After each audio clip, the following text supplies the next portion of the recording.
Hear ye, hear ye, hear ye.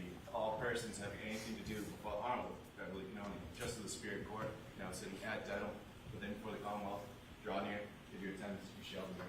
God save the Commonwealth of Massachusetts, and when it's saying this court's in session, please be seated.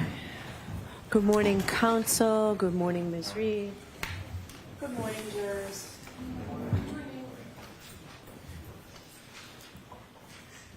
Happy Friday. I do have to ask you those 3 questions. Were you all able to follow my instructions and refrain from discussing this case with anyone since we left yesterday? Yes. Everyone said yes or nodded affirmatively. Were you also able to follow the instructions and refrain from doing any independent research or investigation into this case? Yes. Everyone said yes or nodded affirmatively. Did anyone happen to see, hear, or read anything about this case since we left yesterday? Everyone said no or shook their heads. Thank you. Could we bring Sergeant Buchanan in, please? And Mr. Jackson, are you ready? I'm ready, Your Honor. Okay.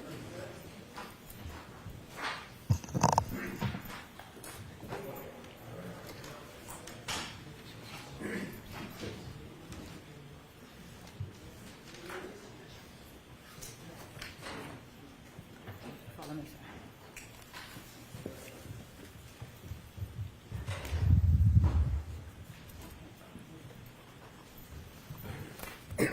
Sergeant, I'll remind you you're still on the road. Thank you. Good morning, Your Honor. Good morning, ladies and gentlemen.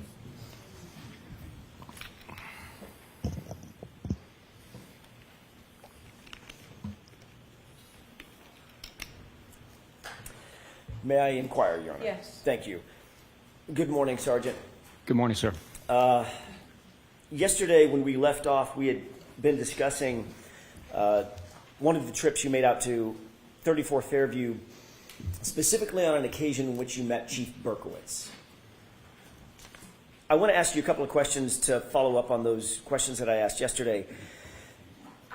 Did Chief Berkowitz ever talk to you about his communications with Brian Albert and or Brian Higgins, either at that time or afterward? Objection. Sustained. Did you learn that Chief Berkowitz had communicated one way or the other, without telling me anything that they said? Did you learn whether or not Chief Berkowitz had communicated with Brian Higgins? No. Did you learn that Chief Berkowitz had communicated with Brian Albert?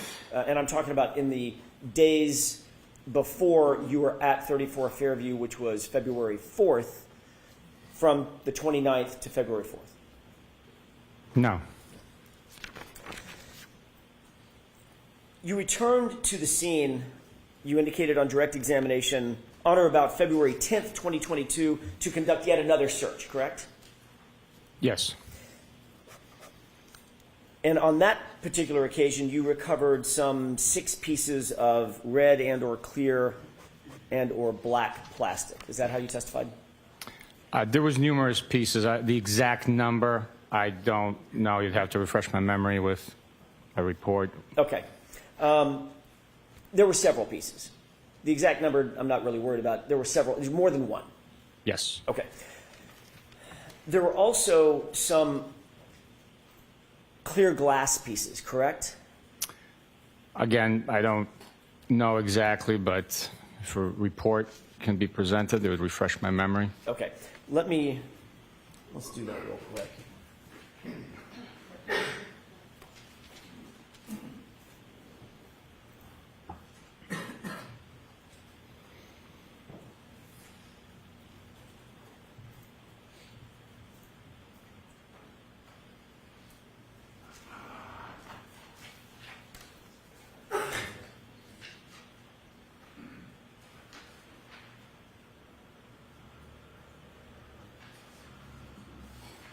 May I approach your Honor? Yes.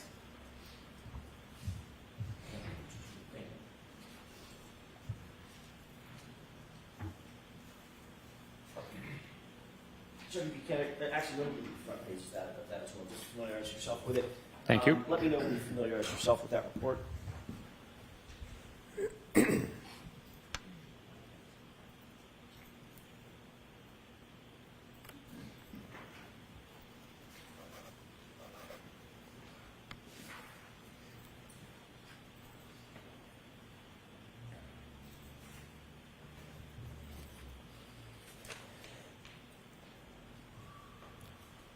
May I approach, Your Honor? Yes. Thank you.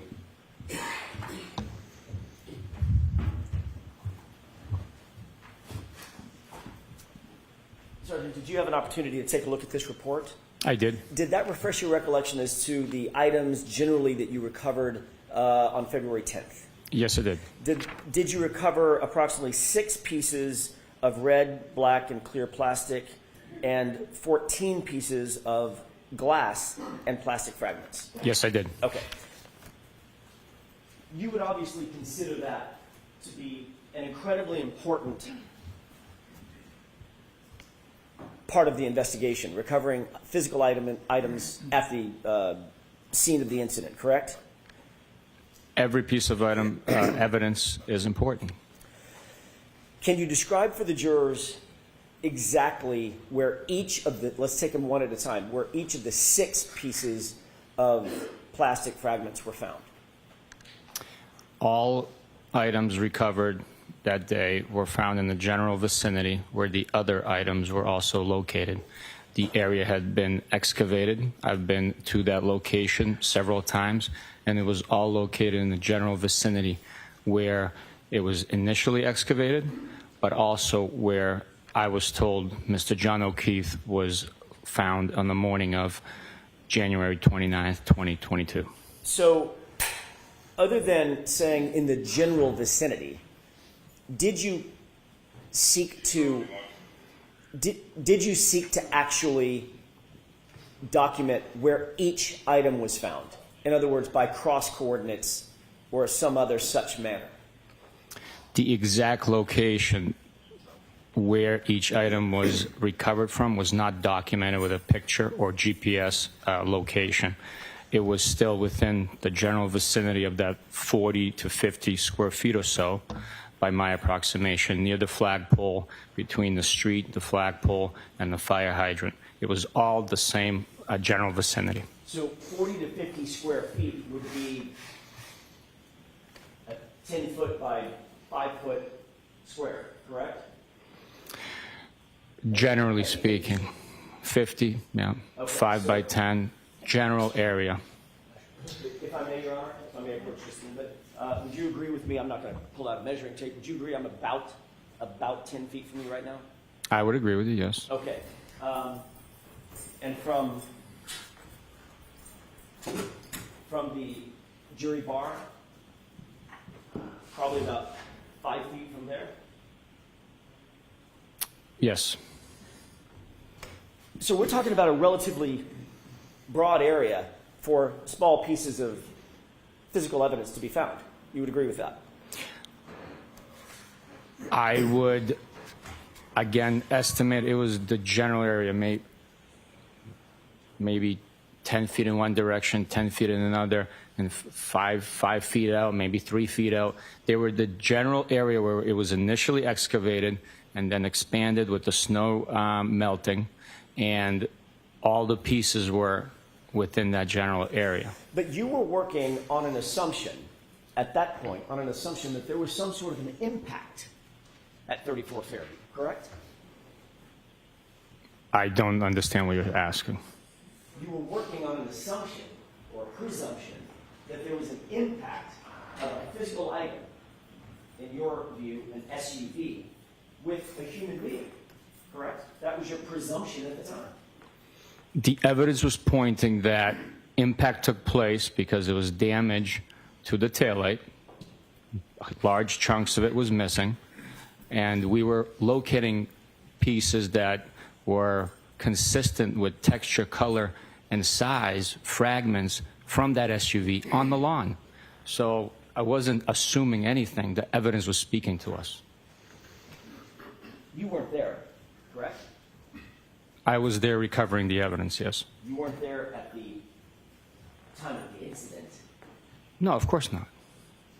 So you were utilizing assumptions and presumptions based on information that was provided to you. Yes or no? We work by learning information, collecting evidence, and getting that evidence to suggest what happened. That evidence is tested, and then it's all put together into the case. You used the word to suggest what happened, correct? Yes. Another word for a suggestion is if something is suggested to you, you then receive it and assume certain things based on that suggestion. What we do with suggestions, we corroborate them. A witness statement is, I guess you can say, a suggestion, and then we corroborate it through evidence. And of course, you make assumptions based on those suggestions, correct? Yes or no? We have theories. Another term for a theory is an assumption or a presumption, correct? I guess in some respect you can say that, Okay. but So the I'm answer not. is yes. I'm not going to argue about semantics here. Well, you'll agree that words matter, right? I mean, you're testifying, so words do matter. Words do matter. That's important. So working off of your, as you put it, your theory, you theorized that there was an impact spot at 34 Fairview, correct? Based on the statement I hit him, I assumed that Mr. O'Keefe was impacted with something. Initial hours of the investigation, we had those statements, I hit him. We had the statements that, oh my God, did I hit him? So utilizing that information with the evidence at that point that we had was a broken cocktail glass. So a theory would be, why is the cocktail glass broken? Because it came into contact with the victim. So that's why my information communicated to the ME's office was a possible domestic involving a glass strike to the victim. As a result, we had to go and see the victim's body and the injuries. So Mr. O'Keefe's injuries presented a certain way, and we learned more information. So the more information that comes in, the more information that we are able to corroborate statements and collect evidence that further corroborates other information is helpful in the investigation. That's how investigations develop. If we knew everything we knew from day one, there wouldn't be a process of developing investigation. So the answer to my question, Sergeant, is you were working off of a theory, correct? Yes or no? We were working off a report of an injured male party, and then we developed the information, collected the evidence, and developed the investigation. Do you know what the word theory means? I'm sorry, English is like a third language for me, so if you can bring up the Webster's Dictionary, I can read it out. You want me to pull up the Webster's Dictionary? You want to take a break real quick and pull up the Webster's Dictionary to define a word that you used in an answer about 40 seconds ago? We're working off of a theory, quote unquote. You said it, not me. You want me to go get a dictionary so we can figure out for the jurors what that word means? Objection. All right, sustained. Let's move along, please. You would agree with me, Sergeant Buchanan, that if your theory was that there was an impact, the site of that impact would be incredibly important, correct? Very important, yes. And on February 10th, you went out to the scene and you indicate that you found 6 pieces of black, clear, and red plastic material and 14 pieces of glass material and some other plastic material as well, correct? Yes. You didn't photograph it? Is that No, right? I did not. You didn't do any plotting of cross coordinates, which would have been easy to do to determine exactly where each piece was found, correct? It would not be easy for me. I don't know how to do that. You've never learned how to plot cross coordinates?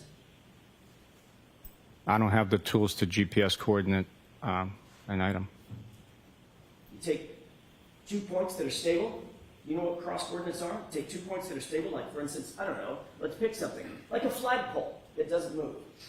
And you draw a line, pull a string directly over the item that you find. Then you take another stable item that's perpendicular to that, pull that straight, put it down. That's exactly, you measure the distance between the two, that's exactly where that item, where those 2 strings cross, that's exactly where that item's found. That's cross coordinates, isn't it? Objection. Sustained. You ever heard of that? Objection. Do you know what cross coordinates are? No. Do you know how to plot cross coordinates? You just demonstrated to me. Does that sound reasonable and easy? What you explained sounds easy, yes. And you didn't do that. I did not. You also didn't, by the way, you had your cell phone when you went out there on February 10th, correct? I would assume so, yes. Your cell phone has a camera built into it, correct? Yes, it does. You indicated on direct examination you didn't think it was necessary to call out a forensic photographer to photograph and photo document where these items were found. Is that right? That's right. But you could have pulled your cell phone out and taken photographs of them, right?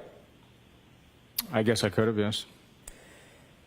But you didn't do any coordinates and you didn't take any photos. I did not know. Can you show us a report that memorializes where you supposedly recovered these items? Yes, the report you showed me, number 83, that documents that they were all recovered at 34 Fairview Road. Right. So that's correct. There's a report after the fact that establishes that they were recovered generally at 34 Fairview Road on February 10th. But is there a report that describes exactly where on the property at 34 Fairview or off the property at 34 Fairview these 20 items were found?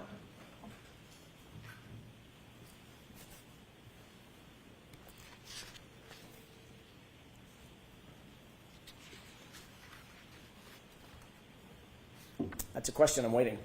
Oh, I didn't realize. But Do you need me to repeat the question? Was there a question? Go ahead, please. Sure. Is there a report that documents exactly where at 34 Fairview on the property these 20-odd items were found exactly? The report documenting where they were recovered from is number 83 that you've just presented.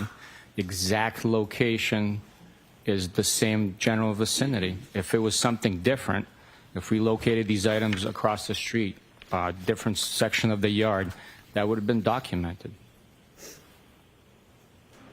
What's documented in the report that you just referenced says bullet point 2/10/22, meaning February 10/22 at 9:15 a.m. Sergeant Buchanan secured 6 pieces of red, black, and clear plastic, period. That's what it says, right? Yes, same general vicinity. If there was a different location... That's what the report says, isn't it? That's all I'm asking. That's what the report says, what I just quoted. That's the description of the items So recovered. the answer is yes. That's what the report says. That is part of the report. That is the description of the items recovered on that date. And the bullet point beneath that says February 10th, 2022 at 9:15 a.m., Sergeant Buchanan secured 14 pieces of glass and plastic fragments. Correct? That's correct. There is no further description of where those items were found, is there?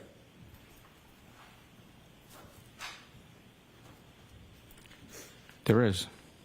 Where's the report with the further description of exactly where they were found? It might not be in the report. It might be on the description of the bag describing that it was 34 Fairview Road. The report indicates and encompasses itself where those items were recovered from. Clearly, the same general vicinity the initial items were recovered from. If there was a need to document a different location, it would have happened. But you didn't see the need to document the exact coordinates where those items were found, did you? You didn't see the need. It did not happen. May I approach you on that? Yes.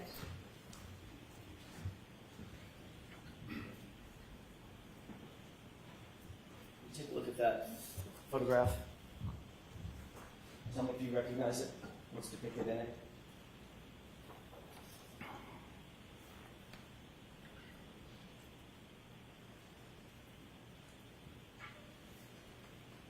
Yes, I do. What's depicted in that photograph, just generally? It's the side of evidence bag that items were secured in. It documents the case number, the date, time, who recovered it, and general description of the 6 pieces of red, black, and clear plastic recovered from 34 Fairview Road in Canton. I'd like to have that marked and moved into evidence, John. Okay. Is there any objection? No objection. Exhibit 111.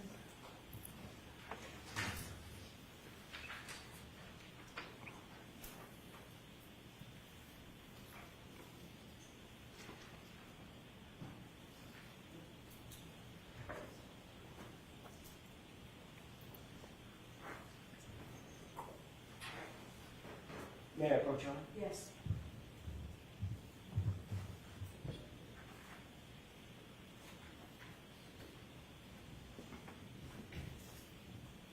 You indicated that the evidence bag would help determine where the exact location was that these items were found, correct? The general location where they were recovered from. Will you publish this, John? Okay.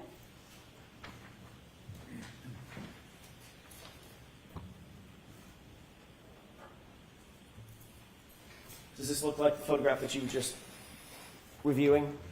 Yes, it does. That's just been marked as evidence? Yes, sir. And Mr. Will, can we make that a little larger so it's more legible? Can you read that from where you are? I can. Moving past the date, moving on to the date. What date is that? Date collected is 2/10/22. So that's the date that we've been talking about, correct? That is correct. And this indicates collected by, and who's that? That's myself, Sergeant Buchanan. Description of evidence. This is where the description of the evidence is located on this evidence bag, correct? General description identifying what's inside. And what does that description read?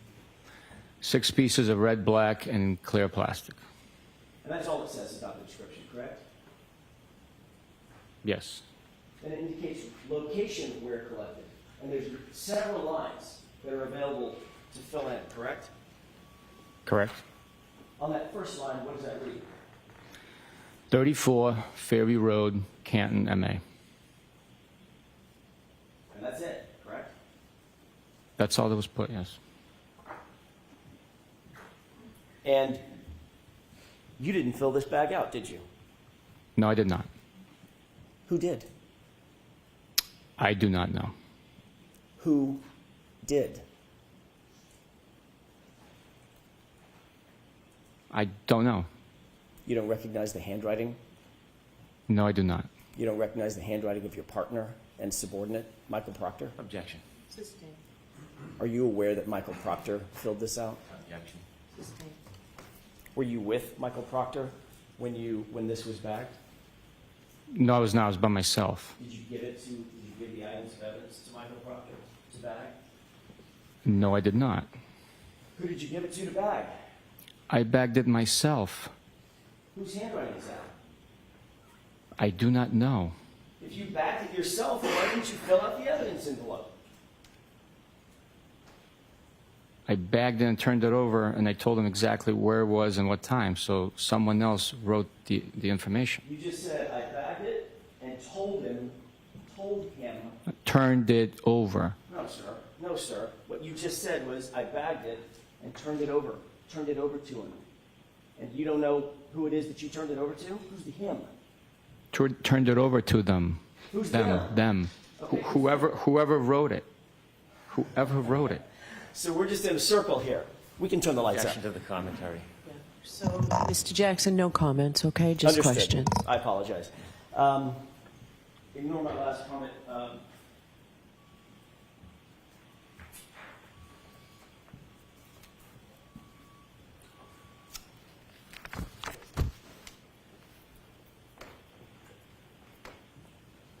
You had items of evidence that you've already described as being incredibly important, correct? Those are your words. I actually changed. I said every piece of evidence is important. Okay. Since this is part of every piece of evidence, do you think this evidence was important? Every piece of evidence is important. So was this evidence important? Yes or no? Yes. So you had the evidence and turned it over to someone whom you don't know and can't identify. Is that what we understand? It was a member of the Massachusetts State Police assigned to our office. It wasn't just a random person. I can't specifically identify who it was or who wrote on that bag. I know it was a trusted member of our unit and part of the investigative team. How do you know it was a trusted member of your unit and a part of the investigative team if you can't tell these jurors who it was? How do you know that? Because I wouldn't have turned it over to a random stranger. Okay, so let's figure out the possibilities. Who are among those to whom you would have turned this stuff over? Who are among them?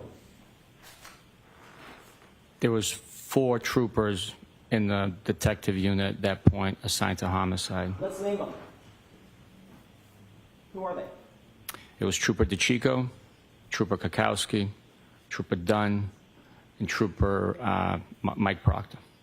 As you sit here today, do you believe or do you recall turning it over to Trooper Dunn? Objection. We're going to go through each person. Every one of them. There's only 4. I'll allow this question. Do you remember turning it over to Trooper Dunn? No. Do you remember turning it over to Trooper Pikowski? No. Do you remember turning it over to Trooper DeChico? No. Do you remember turning it over to Michael Proctor? No. So it might have been just a random stranger. Right? That's a ridiculous suggestion. Have you ever seen Trooper Proctor's handwriting before? Yes. Matter of fact, you've seen it, I'm guessing, not dozens, maybe hundreds of times, correct? Not hundreds of times, no. Dozens of times Sure. over the years. Sure. On evidence bags, on logs, on notes, things of that nature. Some evidence bags, some notes.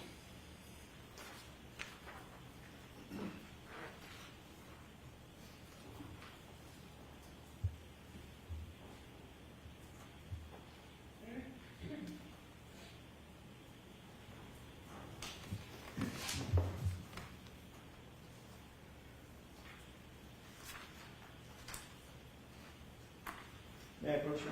Yes.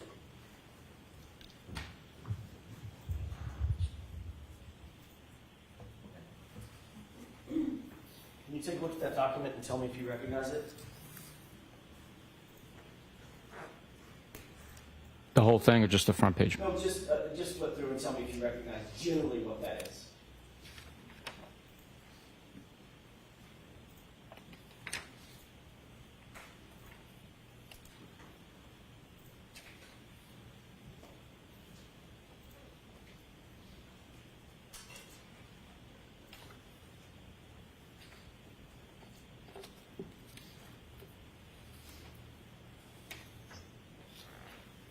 It appears to be a bunch of handwritten notes from possibly witness interviews. Handwritten notes by whom? Well, you labeled it Proctor. I don't know who it is. Based on the individuals interviewed, might suggest that these are Michael Proctor's notes. Okay, so you're testifying that I labeled that Proctor? I don't know. Right, so you don't know. Well, So you provided a document to me, so. Right, I know. And then you just testified that I labeled that Proctor. How do you know I labeled that Proctor? Well, I got it from you. You didn't see me write that note. Objection. Sustained. Questions, please. Sure. That appears to be a series of Michael Proctor's notes, correct? That's what's suggested, yes. Okay. Can you turn to the first tab? There's a purple tab.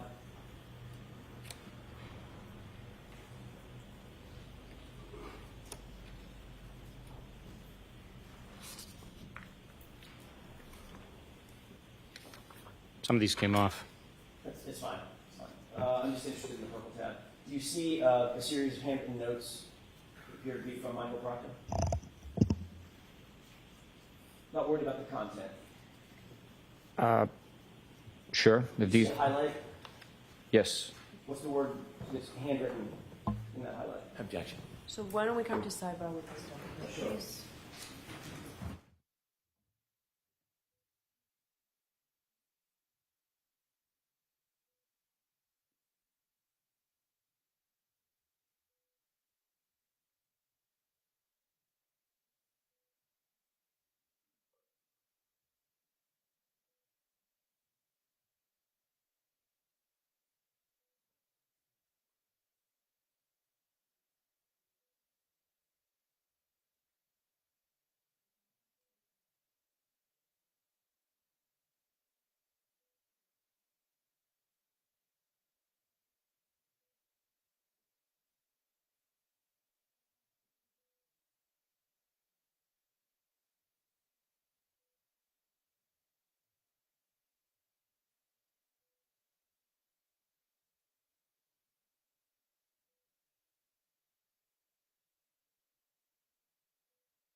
May I have just a moment, Your Honor? Yes.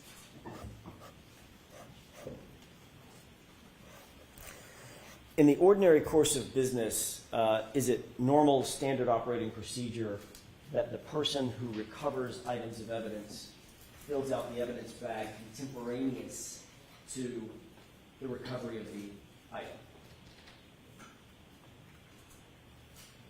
It's possible you can do that if there's a reason that you have to leave, an emergency or weather conditions you can't write on the bag. You can fill it out later if you have the time and you know where you recovered it from, which is like, in this instance, if it was a general vicinity where all the other fragments of evidence was collected from, it's known that it was within the general area of that section of the lawn near the flagpole between the street and the flagpole and the fire hydrant. Well, So the it's person that filled out that evidence envelope wasn't with you. well, I passed that information along to them. I see. So now it's hearsay information that's being passed along to someone else to fill out the envelope. Objection. Sustained. It's secondhand, let's use that word, secondhand information to the person that's filling out the evidence envelope, correct? No, it's firsthand information. I passed it along to them. It went from you to a person filling out the envelope who wasn't there. Let's at least agree on that. I was by myself, so yes, I told the individual what time, what location, the case number, the date, obviously. How do you know? How do you know that you told the individual to whom you passed this along the time, the location, the date? How do you know that as you sit here? Because that information was then put on the bag and documented. But you can't even remember who you talked to. I do not remember specifically who I talked to, no. If you can't remember who you talked to, you don't remember what you said. Goes hand in hand, doesn't it? That's not true. I might not remember now, but the day that it was bagged on February 10th, 2022, I remembered. And that's why the accurate, detailed information is on the bag. A bag you didn't fill out, correct? That's correct. And information provided to someone you can't remember. Today, I can't remember, no.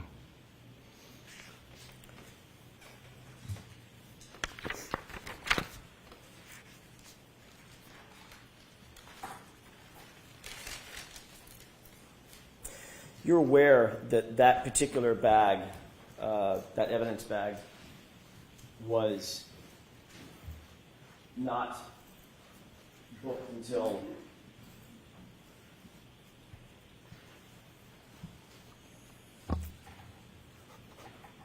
March 14th, 2022, correct? I don't understand what you're saying. Those pieces of evidence were never booked into evidence until March 14th, 2022. Those particular pieces of evidence were collected on February 10th, 2022. Sergeant Buchanan, do you know the difference between collecting a piece of evidence and booking it into evidence, creating a booking label, creating an evidence log, things of that nature? Do you know the difference?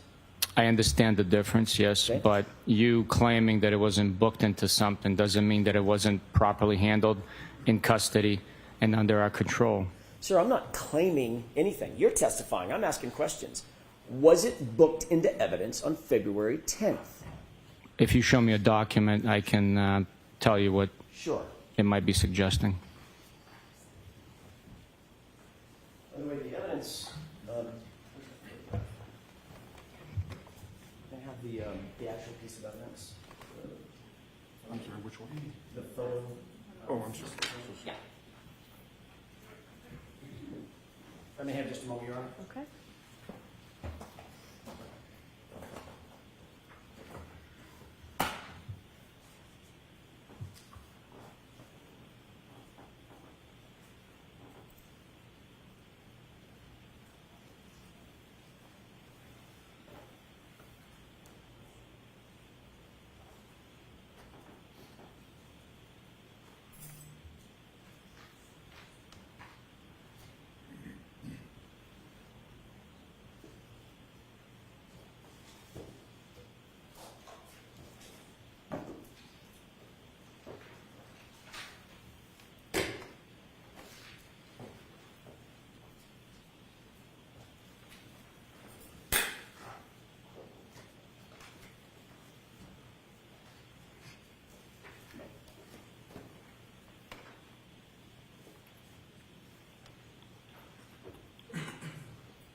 Can we move on and come back to this, Mr. Jackson? I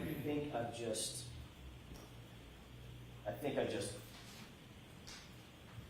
gotten the documents that Okay. the sergeant needs. There are two documents here. Did you show Mr. Brennan? I'm sorry.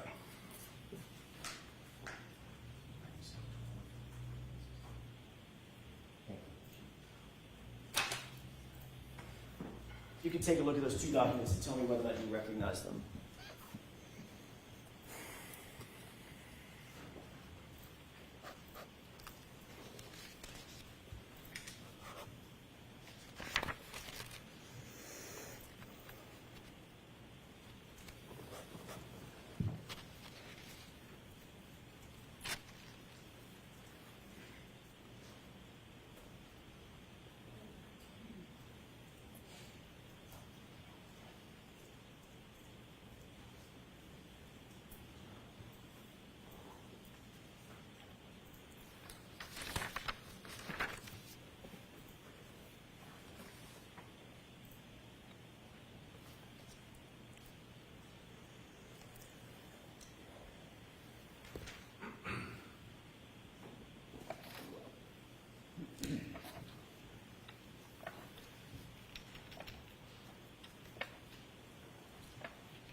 I'm going to leave those up there with you.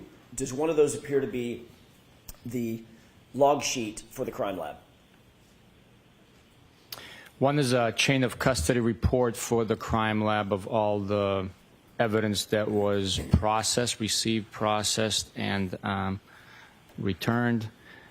Yes. And the other document? The other document is simply a receipt of evidence being submitted on a certain day to the lab. And both of those documents indicate that the first time the evidence was submitted to the crime lab was March 14th, 2022, correct? Objection. I'm going to allow that. I will have to take a look. It's going to be some time, please. Well, you can look at the top. Well, let me ask you, ask it in question form. If you look through the log, it's in chronological order, the chain of custody log, correct?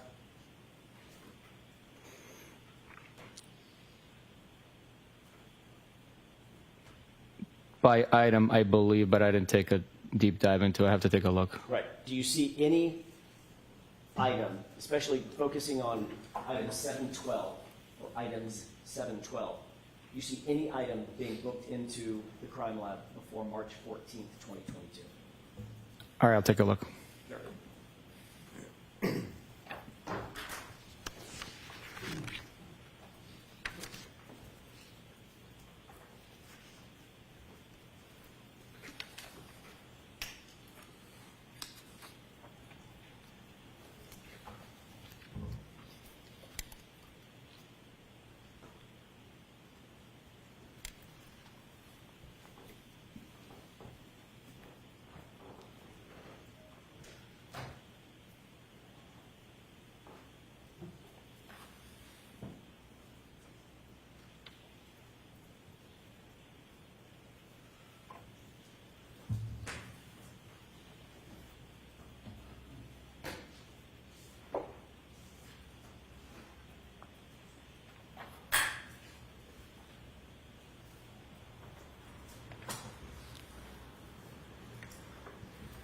Did that refresh your recollection as to when the items were booked at the crime lab? According to this document, yes, there were items booked at the crime lab prior to March 14th. In particular, to answer your question, completeness here, particular, that one item does indicate that the first time the lab received it for processing was March 14th. So they were booked at the lab March 14th, correct? The first time the lab received these items for processing, according to this document, is March 14th. And there's no indication on any document as to where those items were before March 14th. There is. We displayed the bag, me collecting them on February 10th, and they were in our possession at the Norfolk District Attorney's Office. Whose possession? The Norfolk District Attorney's Office. Your possession? Specifically? At one point, they were in my possession, and I turned it over. Right. After you turned it over on February 10th, which was the date that you claimed to have found these items, after February 10th, they were not in your possession anymore, were they? No, once I turned them over, they're not in my possession. When No. you say turn them over, you're talking about turning them over to someone whom we don't know, correct? As we sit here.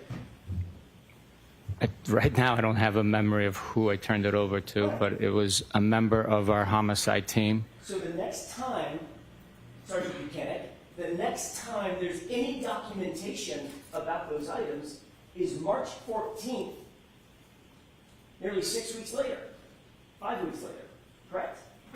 I don't know that to be correct, no. But you can't point to any documentation. You're looking at the logs. You can't point to any documentation indicating the chain of custody of these items between February 10th and March 14th. Is that right?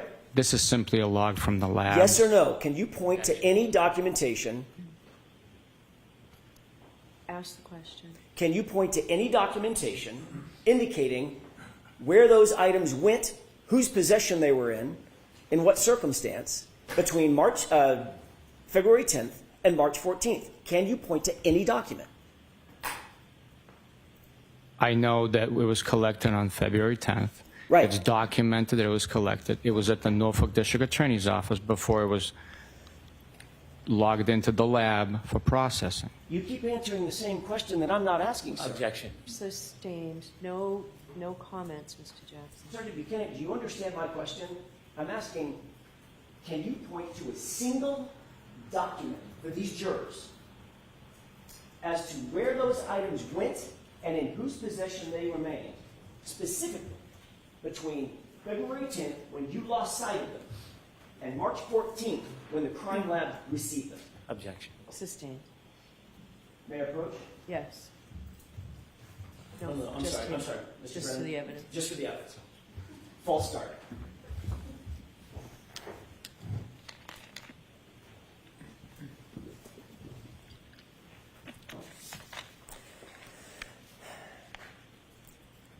As the supervisor, you're generally aware of the evidence in this case, correct? It depends, but very generally on most cases, yes. As a matter of fact, as the supervisor, one of your duties would be to make sure that evidence is collected and processed appropriately and properly, correct? That is the standard, yes. You're also aware that all of the physical evidence that was booked eventually at the crime lab on March 14th, 2022, was done so by Michael Proctor, correct? I'm not sure exactly who delivered it or who booked it in, but if you have a document, I will reflect on it.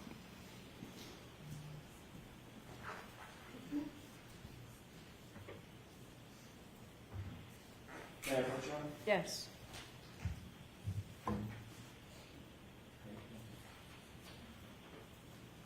Take a look at that. Tell me if that refreshes your recollection.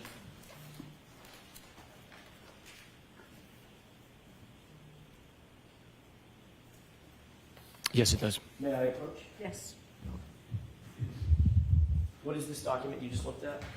It's the receipt of evidence submission to the crime lab. And who submitted, based on that document, who submitted all of that evidence to the crime lab? Michael Proctor. You're also aware that Michael Proctor eventually submitted a total of some 46 or so pieces of taillight material that was claimed to have been recovered at 34 Fairview on since January 29th, 2022, correct?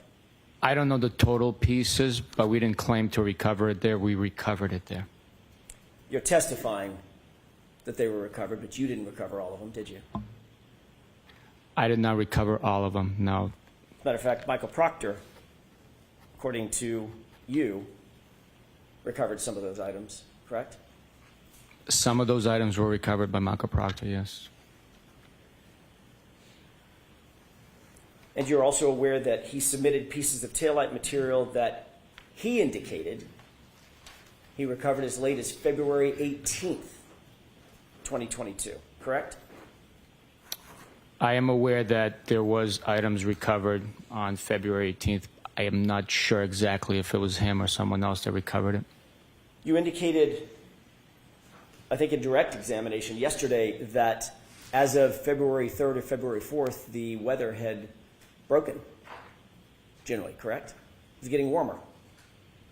Yes, the weather was warmer. There were rainy days following the 3rd, I believe. No, the 4th. The 4th, it was raining when I picked up that piece of evidence. So, yeah, the weather had warmed up. So it was raining and somewhat storming on the 4th? There was precipitation when I recovered that item. I mean, I don't know if it was storming. There was a low pressure cell coming through. I have no idea. Okay. But that's the same day that you were told that Chief Berkowitz was driving by and saw that reference. The day I picked up the single piece with Can PD present, it was raining. So he would have been driving by, windows up, water on the windows, in the rain, and saw the red piece? Objection. Sustained. You indicated that on February 10th, when you did your final visit, made your final visit to 34 Fairview, you indicated yesterday during testimony that there was quote-unquote very little snow still present, correct? That's correct.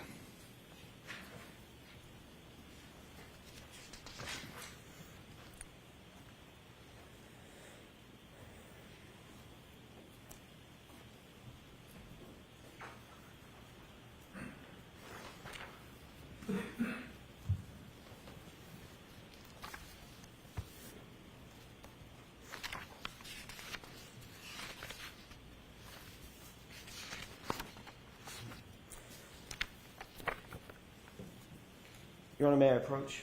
Yes.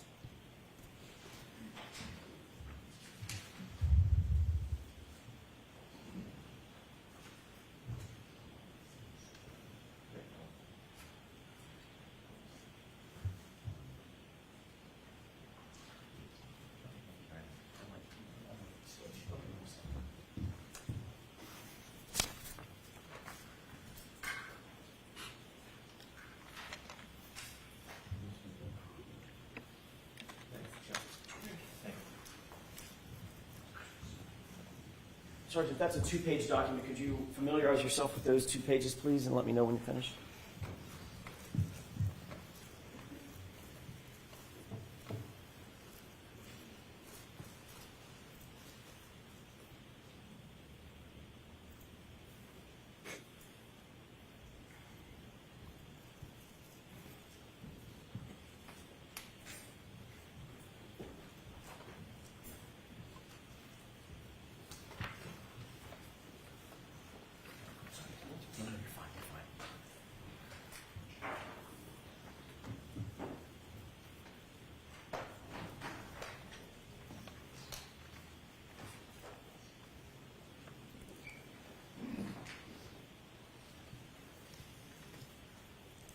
Okay. Thank you. Sir, what do those 2 pages purport to reflect? What are they pictures of? Just general, an evidence bag, something else? The first one's an evidence bag with Can you some, tell me the date, just so we can cut to the chase, the date of that evidence collection according to that? on the bag, the date is 2/11/22. Okay, and what's the On second the page? sticker, there's another date. There's a sticker, March 9th of 22. Okay, what's the? There's also a date at the, I'm just interested in the 2 pages, just generally. I need to mark it for evidence. What's the second page look like? second page is a large piece of red and black taillight plastic cover, and it's identified by a lab number, I believe.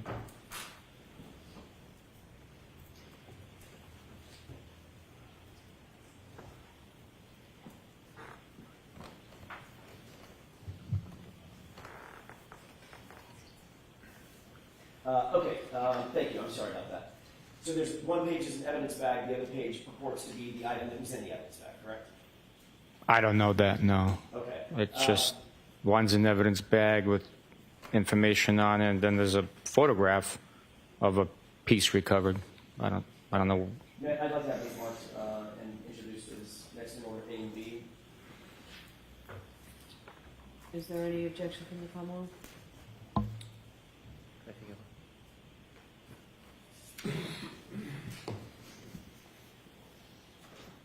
No objection.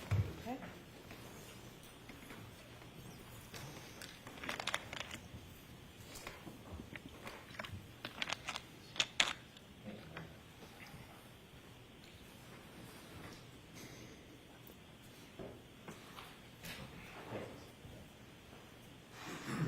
Exhibits 112A and B.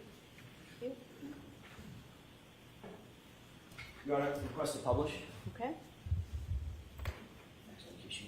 Thank you. Appreciate it. Taking a look at this item, can you describe for the jurors what they're looking at, please? This is an evidence bag. It is labeled with case number, date collected, time, who collected it, description of items enclosed, the location it was recovered, and the victim's full name. It also has a to scale ruler for the photograph and some identifying marks from the laboratory. Can you indicate for the jurors who was it that collected this item according to the evidence bag? According to this evidence bag, it was collected by Trooper Proctor. And can you show the date, or tell the jurors the date that it indicates the item was collected, or items were collected? I believe it says 2/11/22. February 11th. So that would be the day after you were at the location, correct? It would be the day after, yes. Can we have the full screen, Mr. Woke? You see the designation at the bottom beneath the measuring ruler? Yes, I do, yes. Is there a case number or case designator starting with 22? Yes, I believe, I'm not sure, but I believe it's a LIMS number 22-02184. And do you see an item number listed right next to that case number? Yes, this indicates it's 7-15. And there's another set of initials beneath that, it appears, correct? That's what, I mean, there's letters. I don't know if there's someone's initials. Okay. I don't know what it is. I'm sorry. Fair enough. This appears to be something that was filled out by the crime lab. The black lettering and numbering, correct? I would assume. I don't know for sure, though. Okay, and obviously there's a date down here, 2/17/23, a year later, correct? Yes, And then it says Canton at the bottom. yes. If we could have the full screen, please.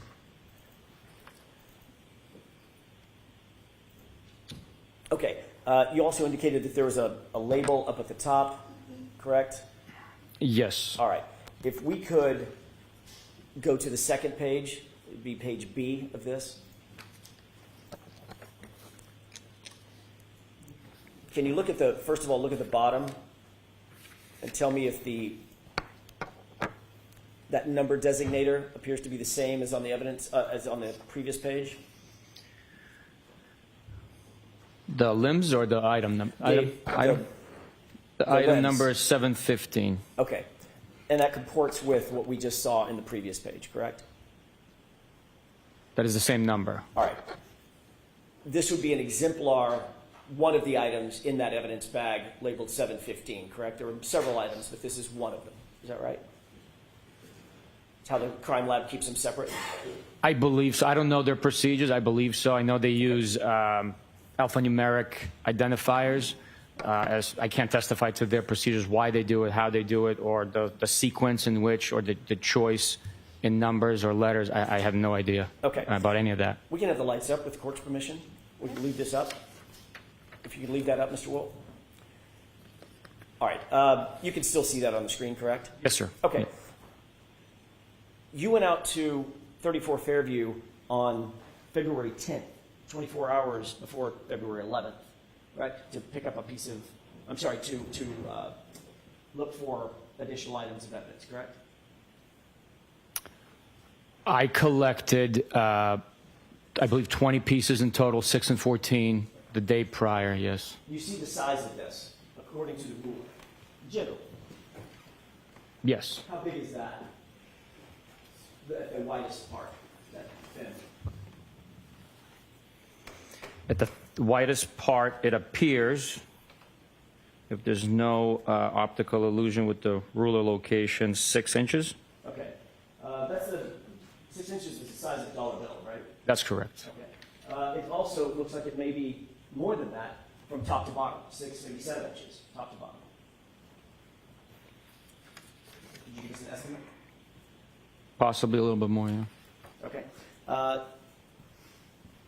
You didn't see this item on February 10th when you were there, correct? If I saw that item, I would have picked it up. Right. Wasn't there, was it? That's not what I'm saying. I said if I saw it, I would have picked it up. But you didn't see it, did you? I did not see it, obviously. But No. according to the information that we just presented, this item was found the next day by Trooper Michael Proctor. Right. Based on the information presented, that's what it says, yes. May I approach? Yes. We can take that down.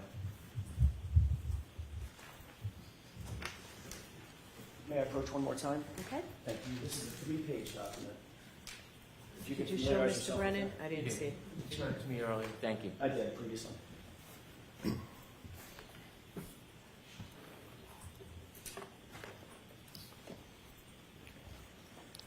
Are you familiar with that document? When I say familiar, that's a bad question. Let me ask it a different way. Do you recognize what's generally in those 3 pages?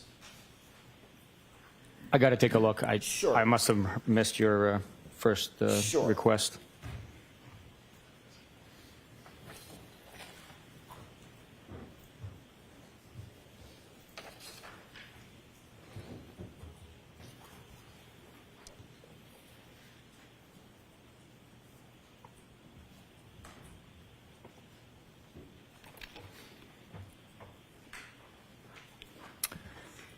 Sergeant, can you describe generally, just very generally, so I can either mark it or not mark it, do you recognize what's depicted on the first page, the second page, and the third page?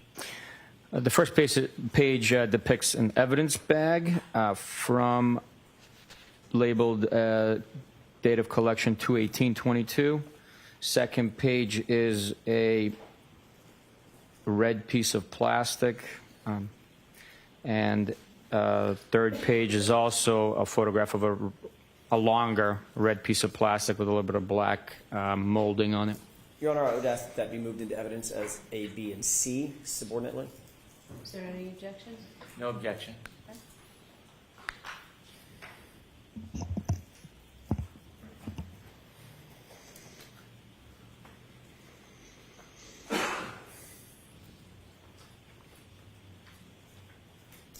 Exhibits 113A, B, and C. Move to publish, Your Honor. Okay. Sergeant, same couple of questions, if we could. Do you see a date of collection on this evidence envelope? Yes, this photograph indicates 2/18/22. And collected by whom? Trooper Proctor. Full view, Mr. Wolk. Thank you, sir. And then if we could highlight the lower portion that appears to be by the ruler. Do you see the same, I think you called it a lens number? Limbs, LIM. Okay. The LIM number is the same number, the 22-02184, correct? Yes. And the item number in this one is handwritten as what? 7/16. Okay. If we can go to the second page, please. Do you see it, first of all, on the bottom, the same item designator number? Yes, 7/16. And what is depicted in this photograph? A red piece of plastic. That would be a piece of plastic according to the item number that would be contained in that evidence envelope, one of the pieces at least. I would assume. Yes. Okay. Is that a similar 6-inch ruler that's being photographed with that red piece? Yes, it is. And how long at its longest point would you estimate that piece of plastic to be? It's more than 6 inches. I mean, probably 7, maybe. Okay. Maybe And maybe 7. I know this is a little bit of a challenge, but how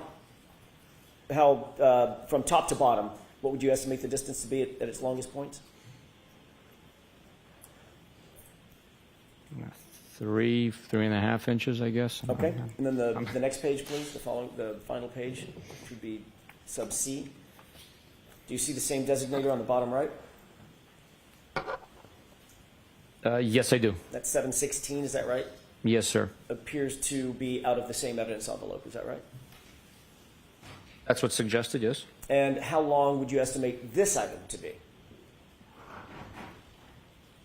7.5, 8 inches. And maybe, what, 3 inches tall? 4? Yeah, 3. 3. Okay, we can have the lights up, Your Honor, with the court's permission. Again, the last time you were out at the location with very little snow on the ground, you collected certain items of evidence on February 10th, correct? February 10th was the last time I collected. I said there was still snow on the ground, maybe in piles where it was excavated. There was very little, but there was still snow on the ground. You indicated that you obviously looked around the area. You talked about the general area. I think you used the word general vicinity, right?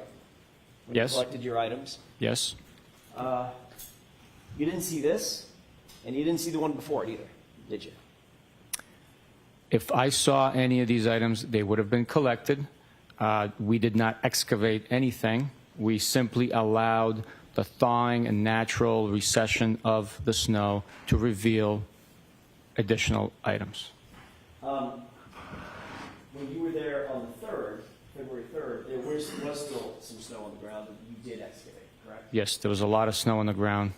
Yes, By February 4th, that snow was dissipating some, correct? it was, yes. And you were excavating through that as well, correct?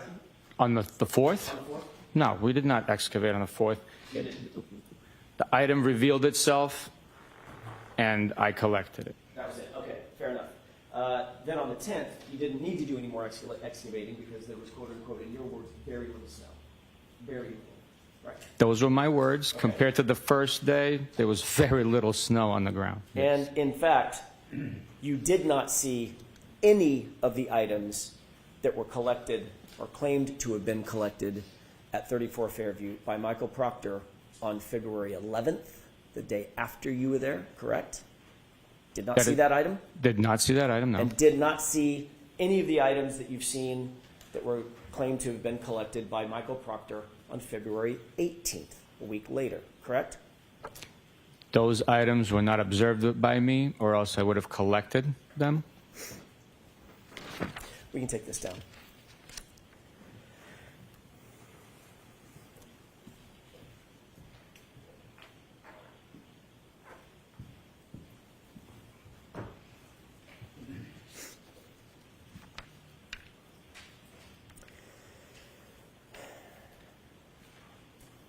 I want to change gears for a second, Sergeant, if it's okay with you, and switch to the Waterfall Bar and Grill.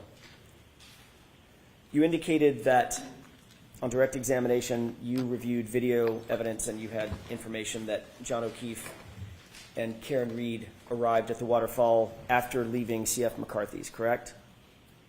That is correct. I'd like to ask you about who your investigation revealed was there at the Waterfall when they arrived. What about Brian Higgins? Yes, the investigation revealed Brian Higgins was at the waterfall at their arrival. And you learned that John O'Keefe and Karen Reed arrived at the Waterfall together, not separately, correct? That is correct. About what time did, according to your investigation, Mr. O'Keefe and Ms. Reed arrive at the Waterfall? I believe it was 11:03, but I could be wrong. I could be wrong. When they walked in, you've reviewed the video, correct? Yes, we played it yesterday, yes. When they walked in, Brian Higgins was already situated in the Waterfall, standing or sitting at a sort of a high top bar table, correct? Brian Higgins was present. I don't know his exact location. The video would depict it. You did learn that Brian Higgins, on January 29th, January 28th, going into January 29th, 2022, had what could be generally referred to as a romantic interest in Ms. Reed. Objection. Sustained. Did you receive certain text messages from Brian Higgins during the course of your investigation? I received extraction of his text messages. I did not receive any text messages. Did you actually receive an extraction from his phone, or was it simply text messages that he supplied to you on his own? It was extraction of text messages on a CD and also printed out the same document. Did you perform that extraction, or was that extraction performed at your request by Massachusetts State Police from his phone? It was not performed by me. and it was not performed at my request. Okay. So in fact, when you met with Brian Higgins, he simply provided you something that he said had been extracted from his phone. Correct? Objection. Sustained. Did he provide you something? Yes. Did Brian Higgins indicate that he had taken those off of his phone? Objection. Sustained. What was your understanding about what the items were, the pages of text messages that you received? What was your understanding about where they came from? From his device and his communications with the defendant and Mr. John O'Keefe. But you did not have a forensic extraction performed, correct? That's correct. And Brian Higgins never gave you his phone to perform a forensic extraction, correct? That's correct. So the items that you received were directly from him and him alone. Is that right? He handed me the items. I don't know who else was involved. You said him alone. He handed me the items. That's what I mean. You reviewed those text messages back and forth, correct? It's been some time, but yes, I had. And those purported to be, I think you already said, those purported to be two strings, I'm going to call them strings of texts. Some string text messages between Brian Higgins and John O'Keefe, correct? Yes. And some string text messages between Brian Higgins and Karen Reed, correct? Yes. Would you describe the text messages between Brian Higgins and Karen Reed that he presented to you as flirtatious in nature?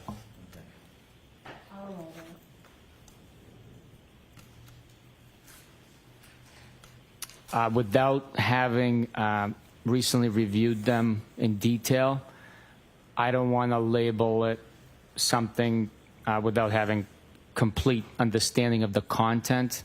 I'm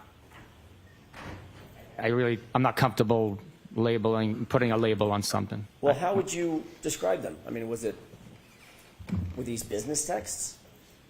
No, these were, friendly communications. Again, I don't want to put a label on it. They were communication between acquaintances or people that know each other. There was text message communication. As far as flirtations, I would have to take a look at the content of it for certain terms that would support that label. Well, do you remember a text message exchange about a kiss that was shared? Objection. Sustained. Do you remember any text message between the two of them that suggested a romantic interest, that either one of them may have had, based on the text messages? Objection. Sustained. May we approach your Honor? Yes.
here, so we'll take our morning break now. We'll take a half-hour break.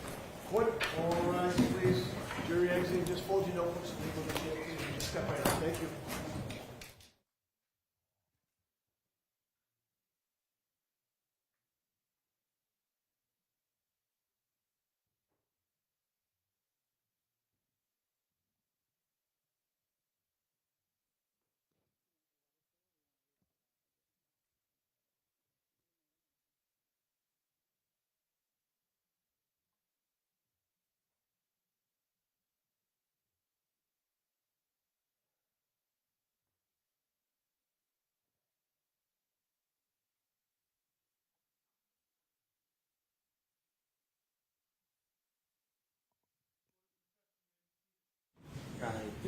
I need you to stay for just a second, please, Sergeant. So how are we going to get, I know you're very careful about not talking to witnesses when they're on the stand. So you're to give Mr. Brennan copies of everything that we talked about, and somebody's got to give them to Sergeant Buchanan to review. I have no problem with Mr. Brennan providing report number 11 and text messages. Okay.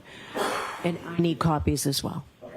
So if you can get them to Mr. McDermott so I can have them, that would be great. I'm sorry? No, that won't save time, actually. No, so Mr. McDermott will make copies. Thanks, Jim.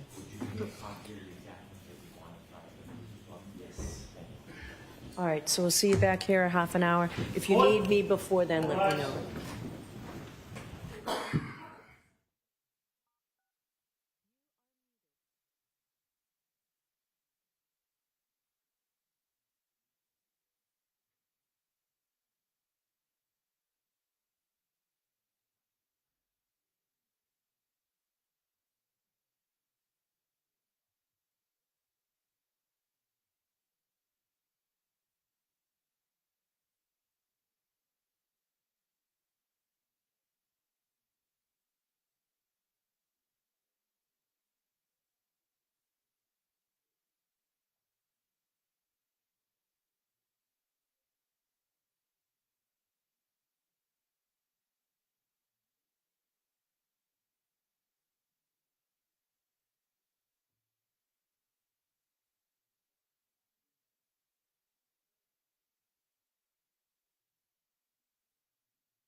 Sergeant, I've handed you a document in addition to what's been marked as evidence item 111. There's a document that's heavily redacted. Do you recognize, or do you see that document? I do. Do you see a word on that document? Yes, I do. Does that appear to be a redacted form of the document that is the same document or the same page or copy of that page that you saw this morning from those notes? Yes, it is. Okay. I'd like to have that marked as next in order, the redacted document with the court's permission. Okay. And with the court's permission, Hold on. sure. Exhibit 114. Thank you.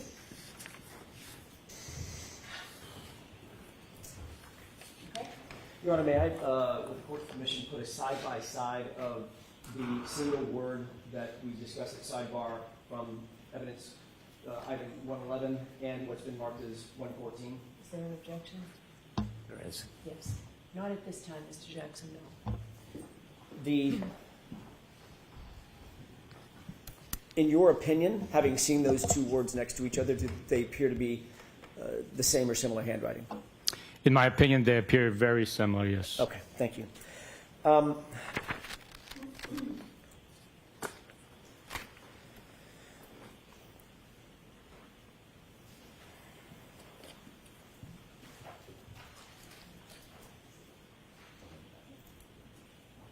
May I inquire with counsel for just a second? Sure.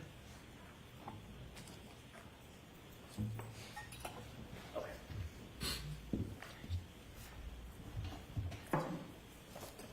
Thank you. May I approach one more time, Your Honor? Yes.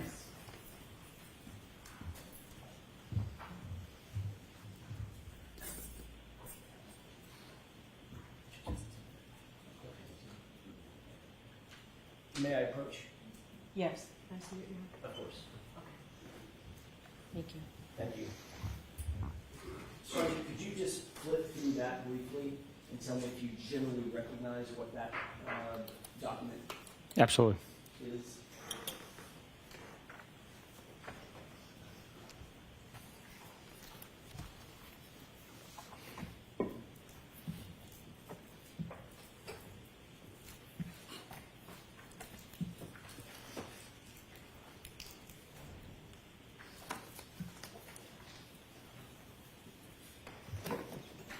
I do. Thank you, Sergeant. What is that document generally? Generally, it appears to be screen captures of text message conversation. Is that the document that you earlier referred to as having received from Brian Higgins? It's a printout of the document, yes. You saw something in electronic format, I take it, Yes. and you reviewed it on a computer. Yes. Did you receive the electronic file on a thumb drive or a CD or something like that? I did. Okay. And this appears to be a true and accurate representation of that electronic copy that you received from Brian Higgins. To the best of my understanding, yes. And is that document reflective of the text messages that Mr. Higgins indicated to you were between the string, as I use that word, between Brian Higgins and Karen Reed? This is what was provided, to the best of my understanding, and now has been printed out. Okay. With the court's permission, I'd like to ask the witness to read the text messages that he was provided by Brian Higgins. So we're going to mark this For identification only.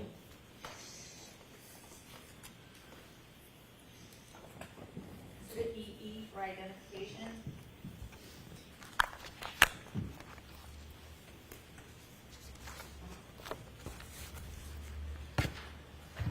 You're certainly not asking him to read this whole document.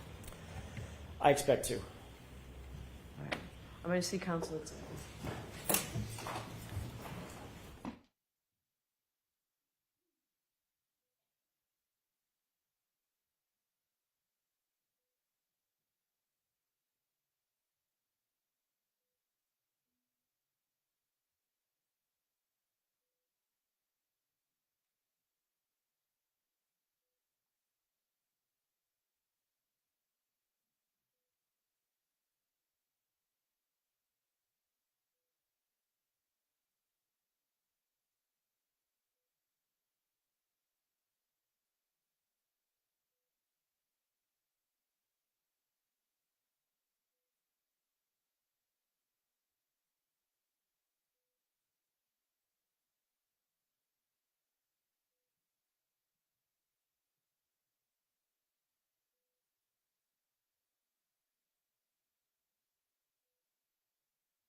Right, so jurists, we're really trying to be expeditious as we can be.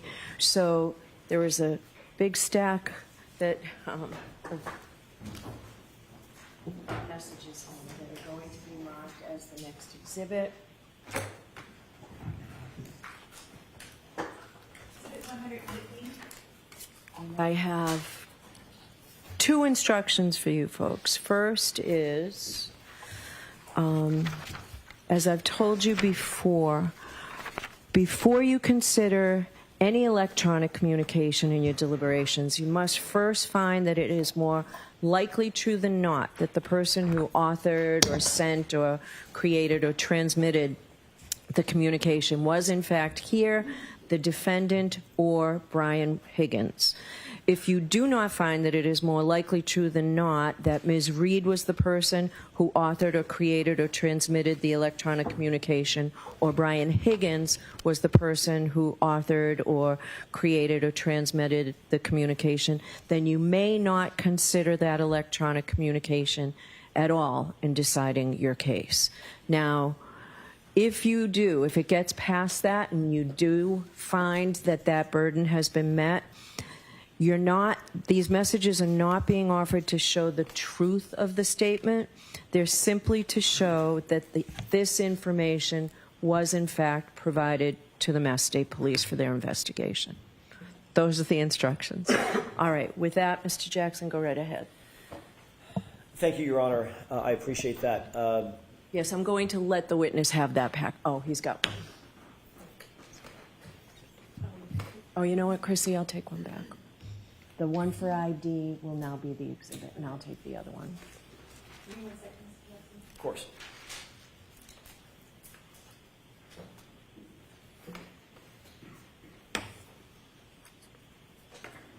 Thank you. Thank you. Thank you. Sergeant Buchanan, do you have the document in front of you that's been marked as Exhibit 115? I do. If you could, starting at the beginning, do those purport to be text messages between Brian Higgins and Karen Reed? Yes, they are. Does that printout accurately reflect what you received in electronic form from Brian Higgins during your interview? Yes. Okay. If you could start at the beginning and read the text string indicating the date of the text, if it's dated, who it's from, who it's to, and the content. Yes, sir. The text messages begin Wednesday, January 12th at 8:27 p.m. Incoming text message to Brian Higgins' phone from Karen Reed. Hey, Brian, it's the weed whacker. The response is a question mark, followed by a picture of a six-pack of Smirnoff Ice screwdriver and appears to be a package store cooler, followed by a Y-O response, and that is it for January 12th, Wednesday. Do you want me to continue, sir? Yes. May I have just a moment, Your Honor?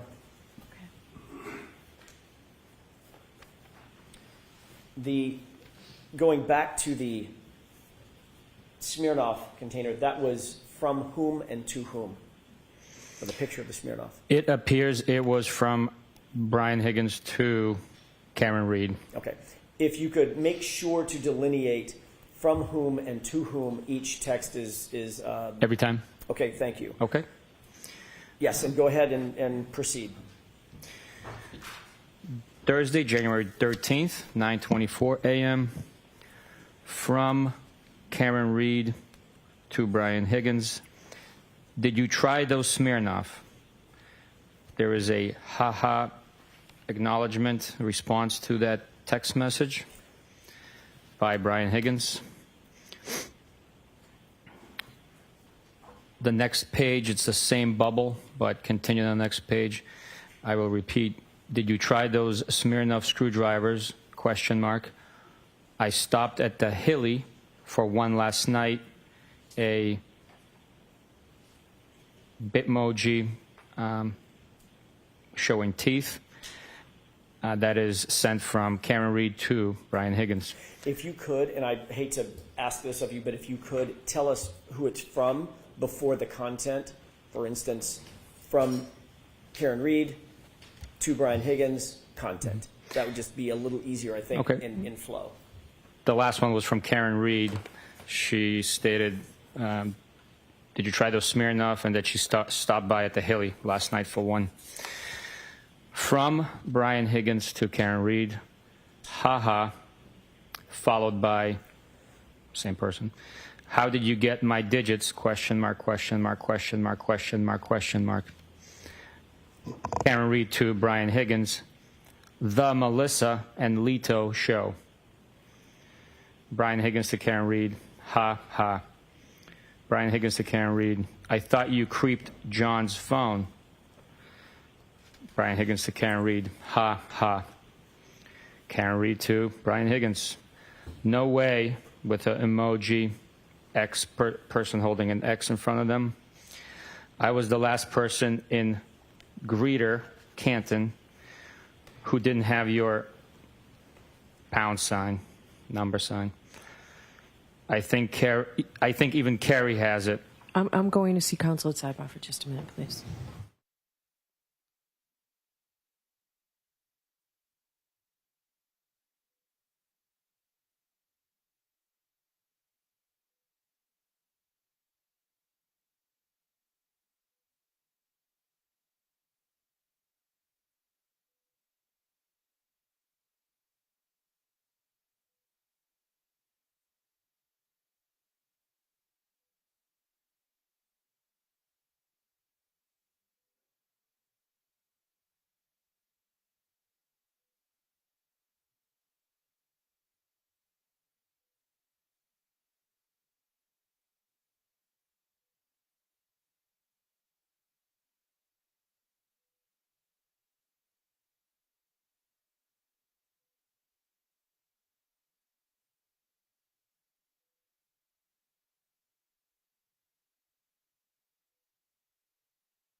We're trying to make this easier for everybody to either read or listen to or look at. So we're just going to take a minute. We think that we have this document here.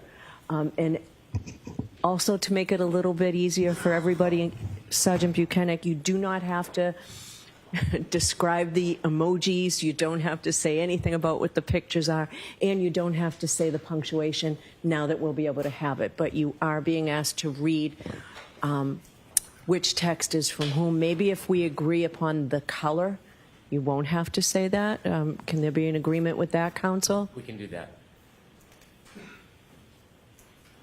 I'll stipulate that the blue bubbles appear to be Mr. Higgins. And the gray. Bubbles appear to be Ms. Reed, the text response. Okay. That's agreed, Your Honor. All right. I appreciate that. So you can just read the screen or read what you have in front of you. Do you want me to start at the beginning or? No. Right.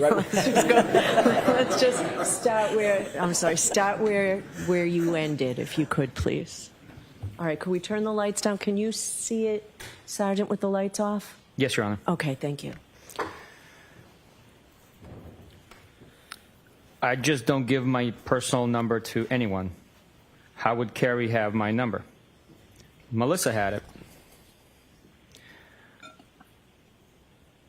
I actually don't know if Carrie does. Just felt like everyone had it. Haha.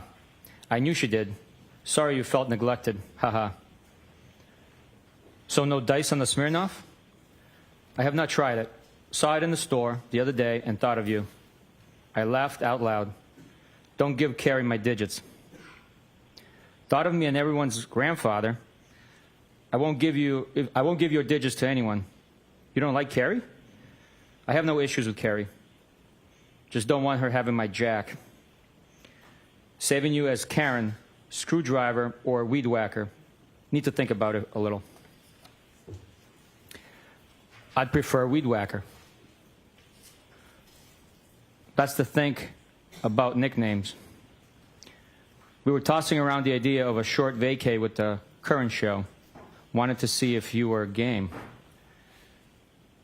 You don't have a say? Vacation? Where?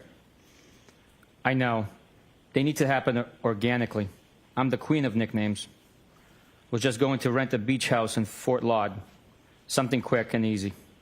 I'm queen of vacays too. Always a good time. I'm going to Nashville next month, 19th through the 21st, for a benefit. One of our guys got shot in the head. You guys should come.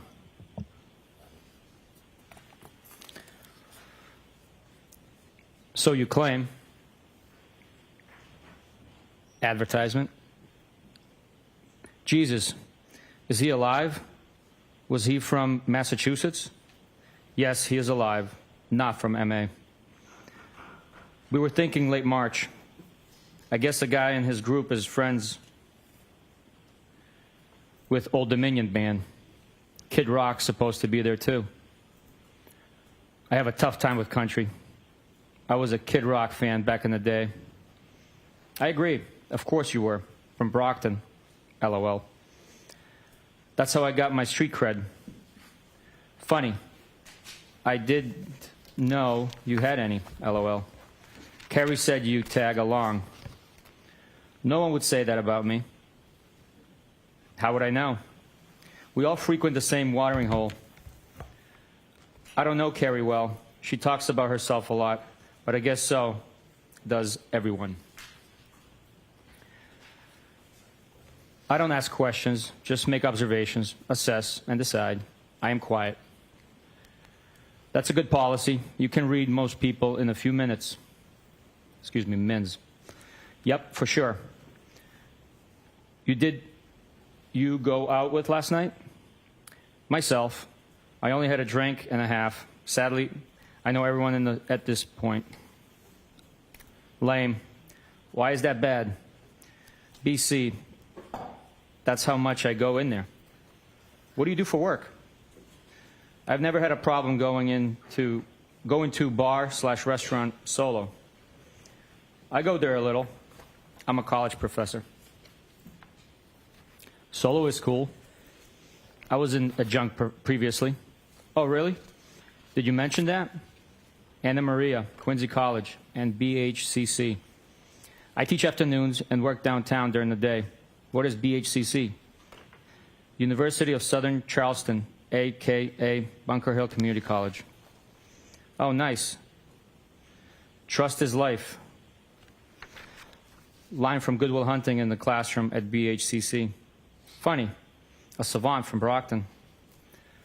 I'm not making fun of BHCC. My parents met at community college.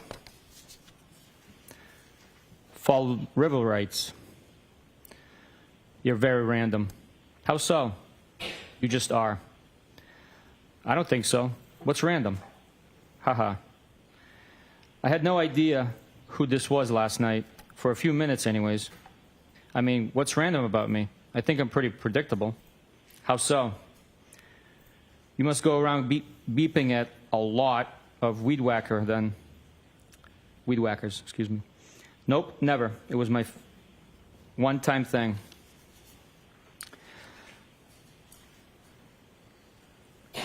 Sounds like I'm scattered and all over the place. I learned my lesson. You have your shit together. That was mortifying. I am still really sorry. Not completely, but for the most part, yes. Sure you are. One thing I don't think you was sensitive. When was I sensitive? To the weed whacking incident. I just snapped when I think guys are being creeps. Can't help it. I'm not a creep.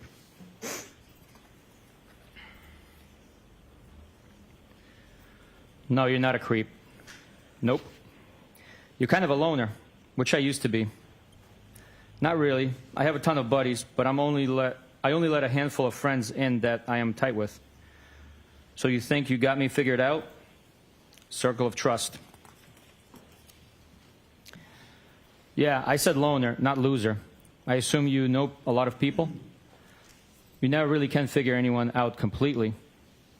Your dad died when you were young? He died in March of 2020. I am so not a loser. You won't figure me out, LOL.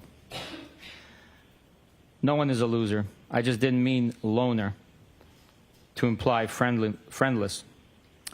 I'm sorry, that's recent. It wasn't COVID, was it? Cancer. I know you date girls who don't lock the house behind them, and you arrive private and observant. I'm sorry. What kind? Lung, brain, kidney, and pelvis. How do you know all these things? LOL. You're funny. Yikes, wow. That's rough. Jesus. I'm sorry. We chat a lot at the hillside. Don't be sorry, life is hard sometimes. I always figure it out. Who chats? Life is hard, but losing people is the hardest, so I'm sorry.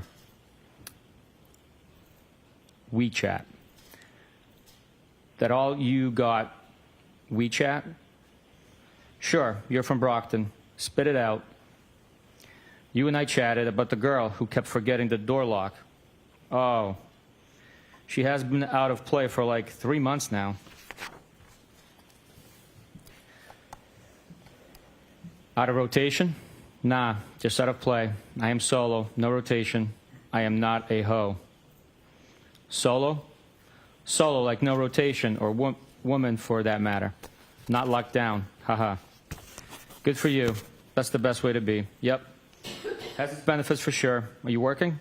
Remotely. Oh. Tough life. Live like a queen. I just got a Saturday invite. Did you say yes? Not yet, but did respond. What did you say, Mr. Elusive? No, I just don't want to intrude on your couple's night. Haha, I am shy. We prefer to hang out with non-couples. Bob Gallery is probably coming too, solo. We'll probably do cards or something at some point. Some PT, excuse me. I'm inviting you. Haha.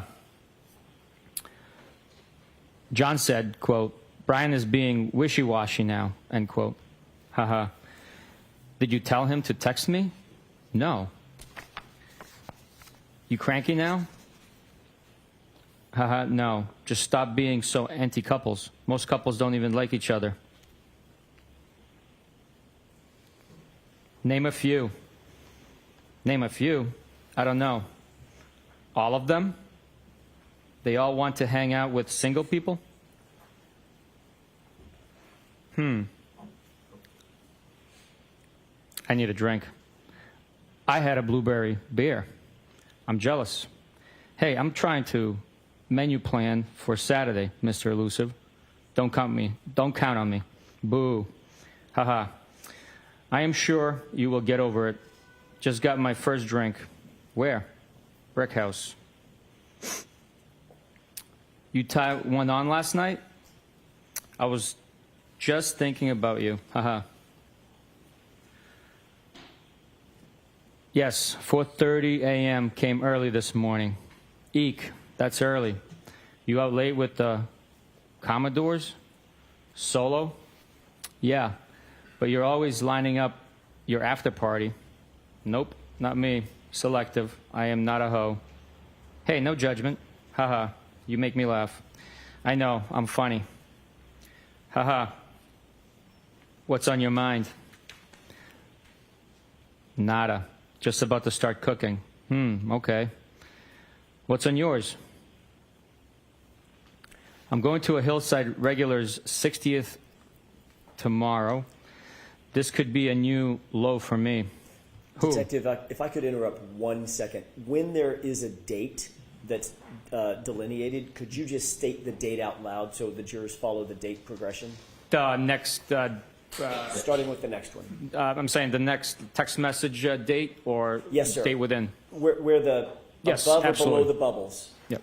So this screen here is Friday, January 13th at 3:33 p.m. Thank you.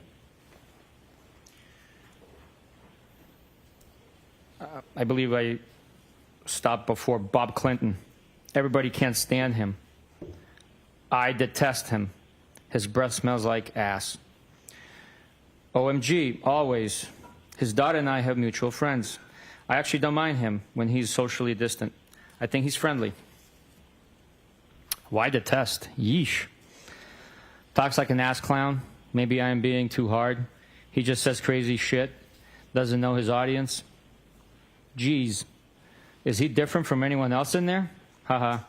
His wife and daughter are cooler than he is. I like his wife. Never met the daughter. A nurse? Yes. Her fiancé is a firefighter.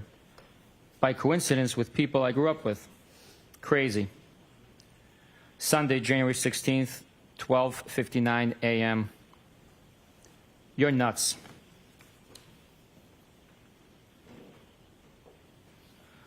Foul ball. You stink. You suck. And you're double. Trouble. You're hot. Are you serious or messing with me? No, I'm serious. Feeling is mutual. Is that bad? How long have you thought that? Are you okay driving? You don't want to stay here? I am fine. I have an office at the PD. You didn't answer the question. Rather you stay here? I wish. I think you're messing with me. Why do you think that? Because this is so out of left field. Where did these feelings come from? I just think you're like me. Meaning, do you have your own kids? I have no kids. How am I like you? Hello? Aren't we alike? I think so. So, why did you get my number and reach out to me? Shoot straight with me. I told you, I just think we're alike, right? Yes, agree. Now what? I don't know. Shouldn't you know? Do you like me? Yes. From jump. When was jump? First time I saw you. When was that? Hillside for sure.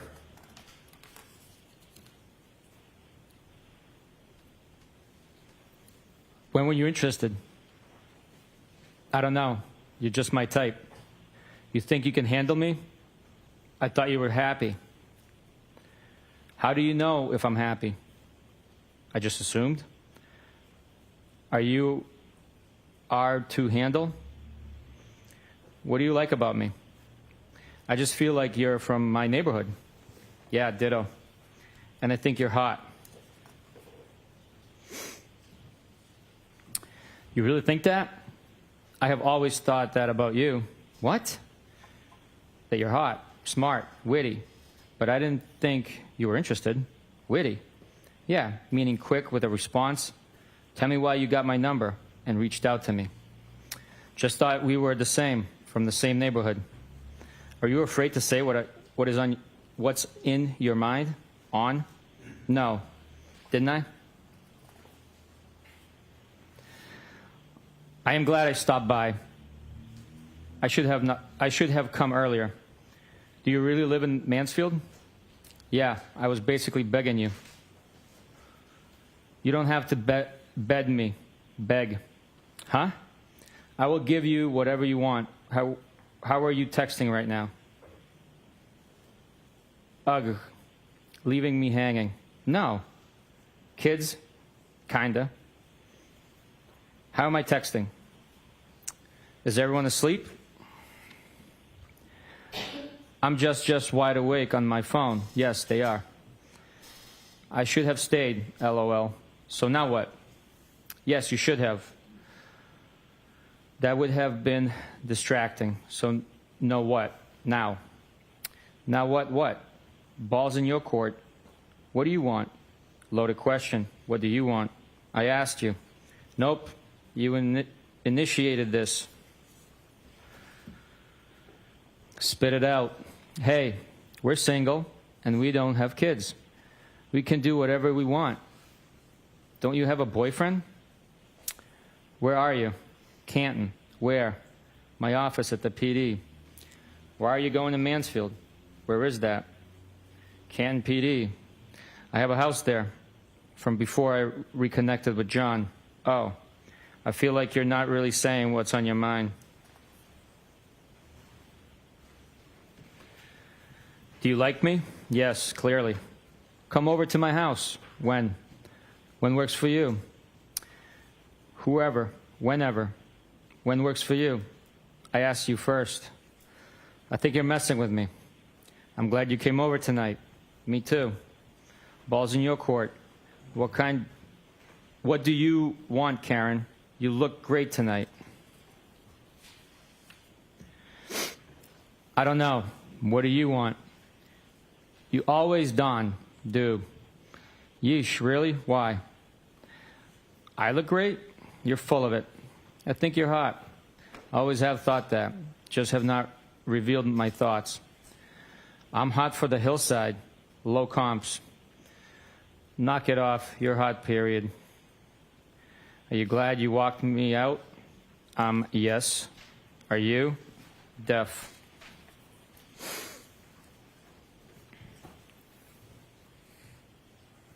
Yes. Are you going home tonight or tomorrow a.m.? We kissed, right?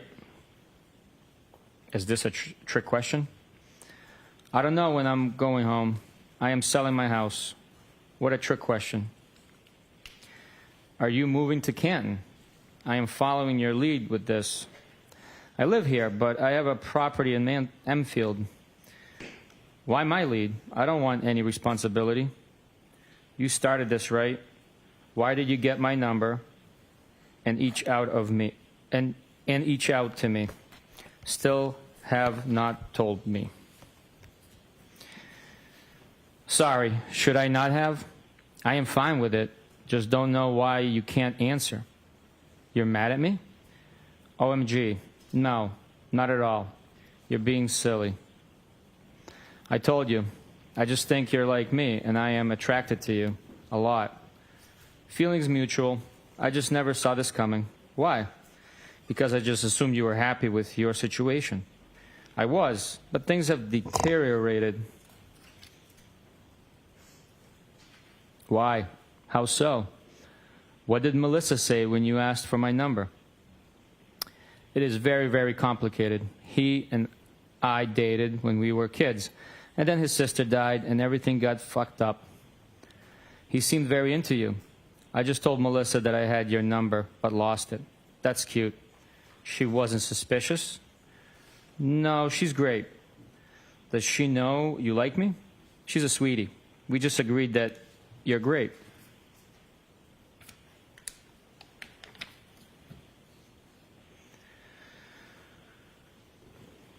What does that mean? I was jealous that she had your number.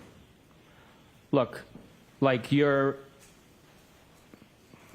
either all in or you're out. Why would you be jealous?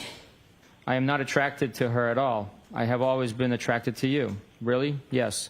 Since the first time I saw you, we would have fun. Where are you? I told you, Canton PD, my office. So are you selling your place and moving to Meadows? Yeah, but where is that? I have had all my shit here for a couple of years, and my house has been vacant, but I'd like to get closer to the water. Are you breaking up or staying together? I don't know. He hooked up with another girl on vacation. I am very close to his niece. It is a very fucked up situation. When was that? And how did you find out he hooked up? I don't want to complicate your situation. We went away for New Year's, the four of us. I put the kids to bed and found him in the lobby of our hotel, all over one of our friends. Whatever. It doesn't matter. It does matter.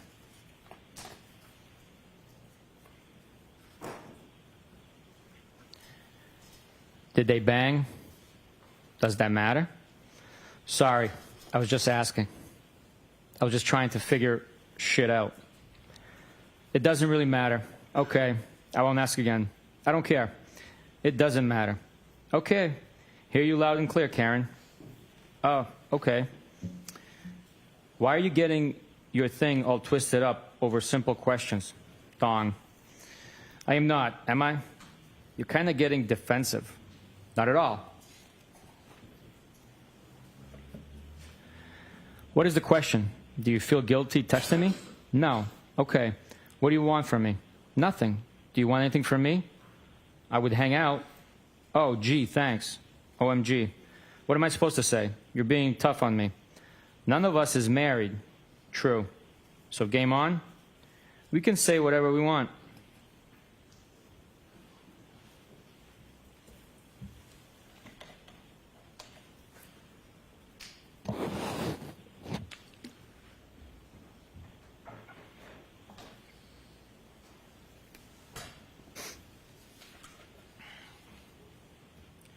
Game on?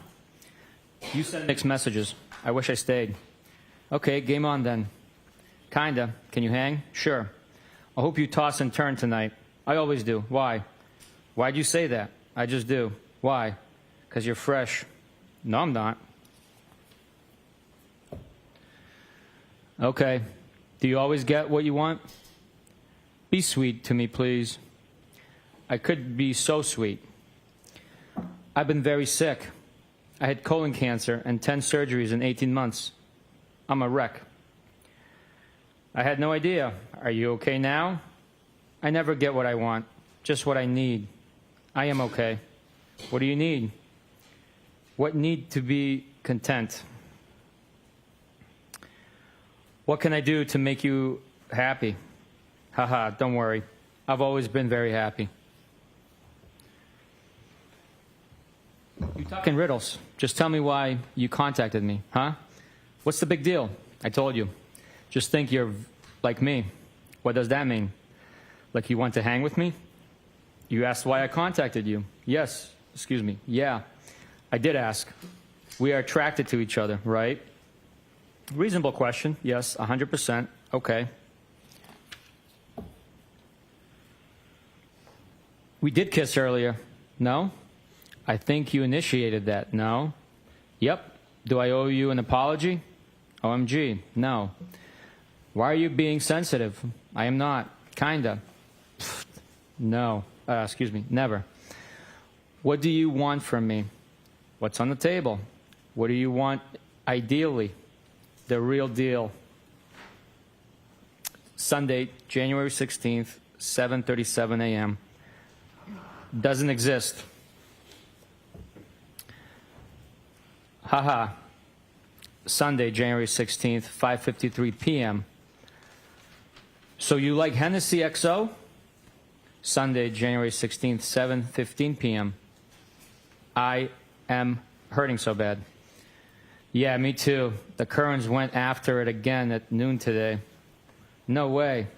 This was about 2 hours before you came over.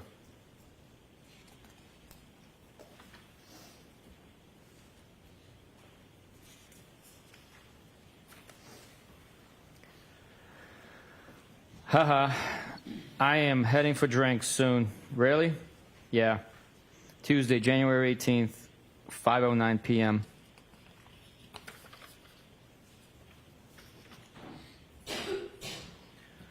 What's on tap? Haha. What does that mean? Usually means, what are you up to? Cute. I just wrapped work, unpacking some groceries. You? What's on tap? Also unpacking crap for my car. Anything good? Nothing on tap. Shame. You were ghost yesterday. I can't be the cruise director every day. Shame. Julie McCoy? Wish I was at my cave house in front of the fire sipping a drink. Wish I knew how to use my fireplace. From Love Boat. How old is your bad self? Haha, that was my guess. 42 next month. I know the Love Boat. I was more Brady Bunch. Haha, what day? 2/26. Nice. You're just a tad poke. Pole. Got ya. When is the next party? Pole. Oops. It's all relative. What pole and poke? I'd have a party every weekend if it were up to me. No. 42 equals tadpole. Oh. I keep reminding myself that aging is a privilege. The better parties are at my house. No kids. Why are they better? Well, first, BC, there's no kids. You were ghost yesterday. Thought I heard the last of you. Phones work both ways. I don't want to disturb you, or you could be otherwise engaged. I don't know your routine. I didn't use the word engaged, did I? Huh? Engaged? As like doing something with someone? Yes, that's what I thought you meant. Are you being fresh today? No. Now that you sobered up. Haha. I felt sober next to everyone else on Saturday. Good point. You're still trouble. Haha. Why am I?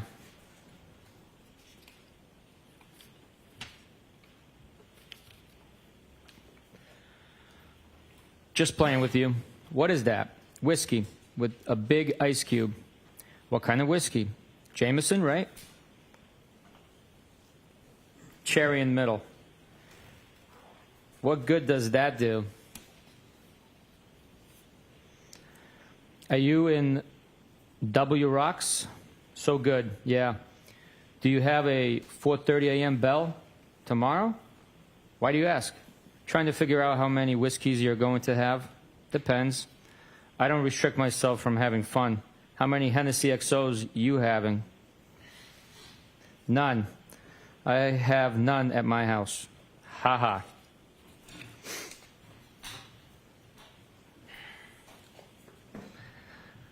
I am not really trouble.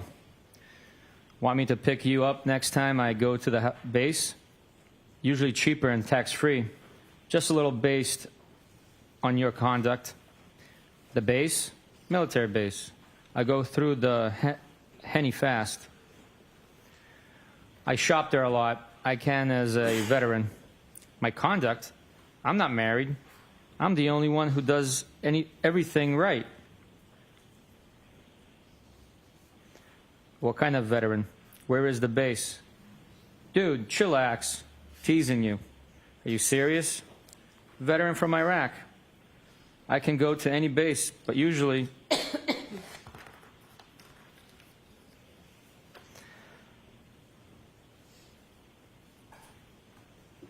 Hanscom in Bedford or down the Cape. Which base down the Cape? Which branch? Army. I'm not abnormally sensitive. Join base Cape Cod. I won't be so hard on you. Oh my God, you're not. You called me trouble. That makes me sound bad. I was just playing with you. You weren't, but that's okay. Stop being sensitive, please. I am not. Okay, so what's up? Did you figure out how many whiskeys? You mean tonight? Yes. Not sure. I am flexible and adaptable. Why are you so curious? Are you drinking? I haven't had a drink yet. Just want to see what you're up. looking for an influencer. My day was long. Influenced? How? Are you in Canton or Mansfield tonight?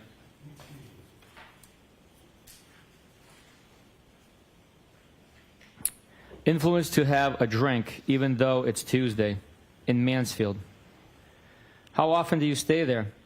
Is it a nice crib, house, or condo? I stay here once or twice a week. House. I guess it's nice. I like it. How long have you owned it? How many beds? Rooms? 2017 or 18? 5 bedrooms. What? Why so big? I don't know. It's an old colonial. It has a lot of bedrooms. More than you clearly need. Are you moving to Canton?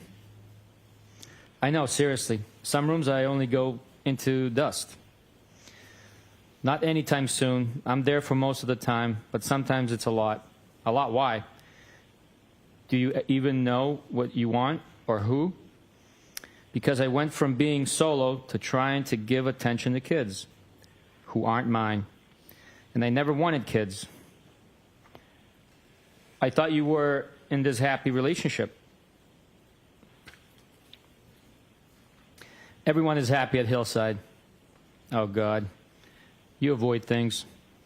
It's just a very, very complicated dynamic with the 4 of us. He isn't cut out for what he's doing, and the kids present constant issues. I think he believes he is doing the right thing. Well, of course he is, but his heart isn't in it. It's only because he was very, very close to his sister.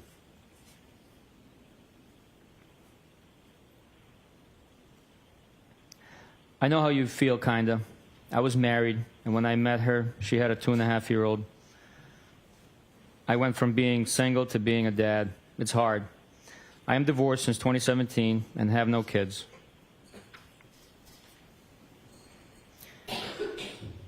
I try very hard, but they are very spoiled, and they're not my family. My parents keep telling me I'd feel different if they were mine, or my own sisters. Then I told you he got drunk and sloppy on New Year's Eve while we were away, and that has really affected me. What did he exactly do? I never got married, and now somehow I'm arguing with someone about raising kids. Why won't you tell me? He was a puddle all day and then disappeared. Then I found him all over friend's sister in the lobby of our hotel, and she's gross, which I think may actually be worse. Not sure. Oh, God. Did they bang?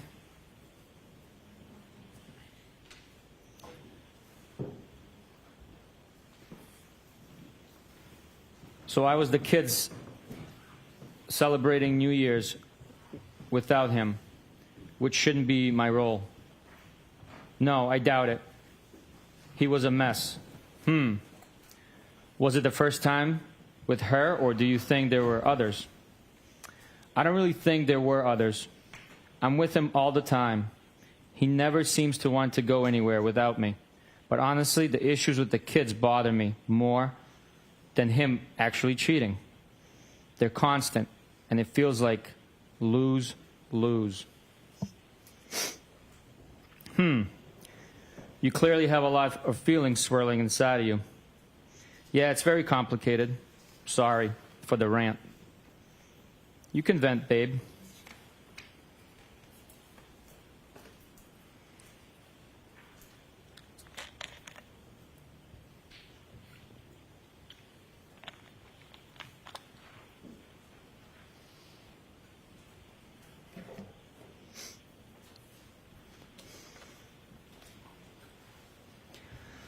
Basically, I just feel like I spread myself too thin, and sometimes it's thankless. You probably felt that way, too. I did at times. It was 1, not 2, thankfully. Want to grab a drink? If you gave me some notice, I could have. You said you were adaptable. I am. But I have my work truck with me and not my personal. Do you get angry when you don't get your way? That sounds like an excuse. I rarely get my way. I don't make excuses. I don't make excuses. If I don't want to deal with someone, I tell them. Then I am a ghost. Why do you even want to hang with me? Don't we already hang out? I don't make excuses. Work truck, personal truck. What does that doesn't sound like a massive problem. I end up drinking with you at least once a week, I'd say. I can't use my work truck for transportation to go drink. You think so? What makes you so sure? Probably would be fun.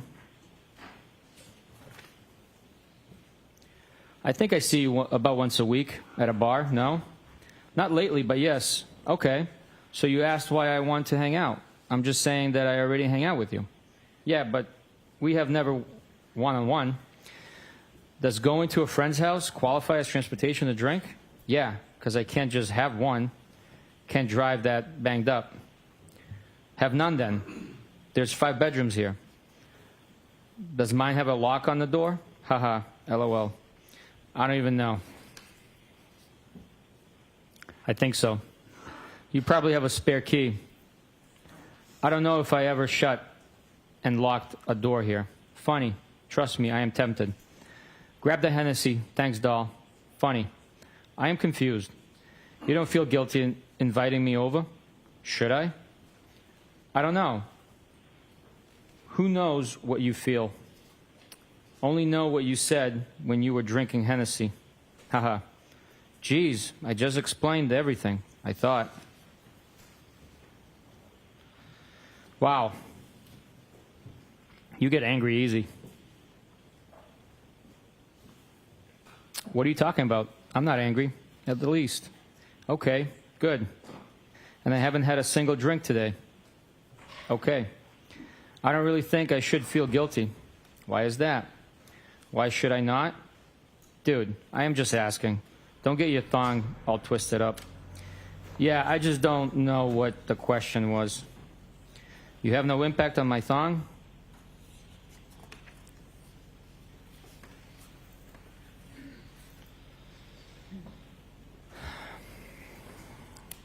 I think I try my best to do the right by people, and sometimes people suck. And I'm not married, nor do I have kids. I agree. But you kind of have a live-in boyfriend. You act like you act like I ask dumb questions. Yeah, kind of. But it's been a long time, and there's ups and downs, so at some point you have to think more rationally. Do you plan on leaving him? I'm sorry. I don't think they're dumb. It's just hard back and forth on text to understand the question. When you ask what day, earlier, my birthday, I thought for a full minute that you meant what day did I use to watch the Brady Bunch. And I had typed a text every school day at 4 and 4:30. I meant what day was your B-day. I don't have any plans at the moment in either direction. Sometimes I go back and forth. Yeah, I figured that out. What's your interest in me? I assume people have been interested in you before. True. First, I think you're fun to talk to. I like sizing other people up. And you seem to be private, which I also like. And probably pretty independent, too. So like. I am a ton of fun. I am super private and do not talk out of school. I am safe. Does that make sense? I am all of that and more. Safe? Like I am private. Don't talk out of school with what I do or who I hang with. Do I aggravate you? Haha, no. According to John, you may occasionally talk out of school. He said that about me? But that's none of my business. With respect to what exactly? None of my biz. So then why invite me to your house party? Now I am aggravated. Tonight's house party, or last week? OMG, why? Last week. Like, why would he talk shut about me? Because we all like you. Everyone does. Geesh. You just said he talked shit about me. He wasn't talking shit at all. He always says how much he likes you.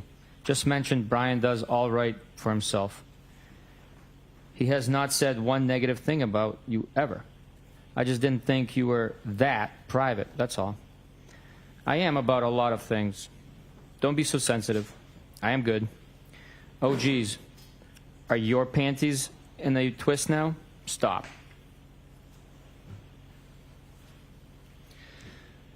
Nah, my boxers are just fine. Okay. You're not going to run your work truck through the gears tonight? I thought you were tons of fun. No, I am not. As much as I would like to. Moving on to the next call. Huh? Will you stop? You sensitive again? I can't really follow your thought process. You keep kind of insulting me a little. I am still confused why you want to hang with me. It's also out of left field. No, I am not. Are you single?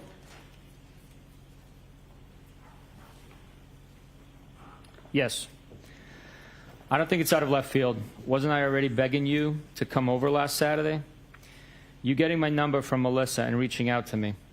And then on vacay and probably a few other occasions. You didn't really beg. I asked at least twice. How do people usually reach out to each other? Why would I have thought you had any interest in me? Usually do it when they do live with someone. Do not. Maybe, maybe not. So you have sent me signs before? Did I miss them? John and I have had a lot of ups and downs, and we already did this nearly 20 years ago. And there's kids involved that get attached and things get muddy. I don't know what the answer is, but I feel very strongly that I've put my best effort in with all three of them, and the extended family too. At some point, it gets frustrating, and my actual feelings take precedence. I get it. I am not denying that, or that it gets tough. Do you remember anything you said to me the other night? I'm just trying to explain where I'm coming from. Yes. I get it. I deleted it because I didn't want to do my own text walk of shame. But I'm pretty sure I remember everything. Okay. So don't you think it would complicate and confuse your situation if we hang out? Fair question. Probably. Do you only do things with that simplify your life? Nope. I complicate my life on the regular. Yeah, so does everyone else. Just so you know, I thought you were extremely hot off the rip. Amazing personality. I could go on and on, but I do not. Want to pump your shut up too much. Thanks for saying that, but low comps at Hillside. You know how to ruin something nice. I frequent other places. John has showed me about 5 times the Ring video of me walking you out on Saturday, and my voice and my accent are killing me softly. What? Yeah, he has cameras everywhere. You cops. Jesus.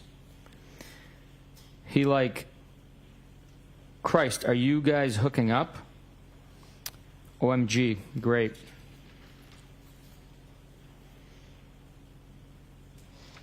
I don't need your drama, dude. No, it's fine. Seriously? I am serious. You legit planted one on me. I know where the cameras are anyway, duh. Oh my God, Bruins. So your slick move isn't on there? Of course not. OMG, I almost. It was a peck anyway. I kissed Carrie and gay Jeff too. Yeah, weak, I agree.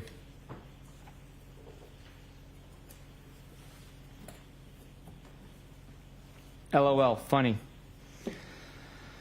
So now he is jealous of me?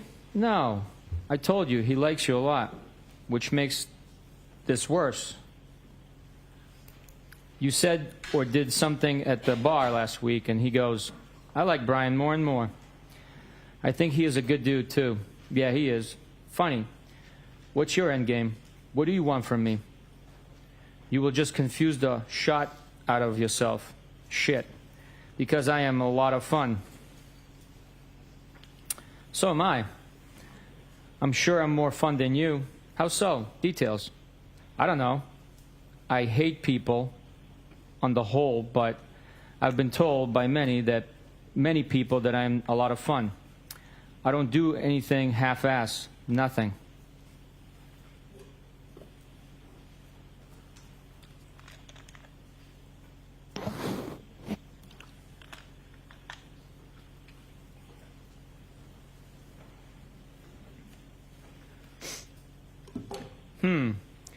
So what do you want from me?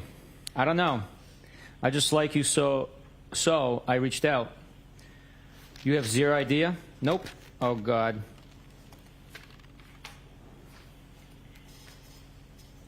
What now? Why, oh, God? Because I need some direction. Well, I'm not an FG oracle, sorry. That's actually funny.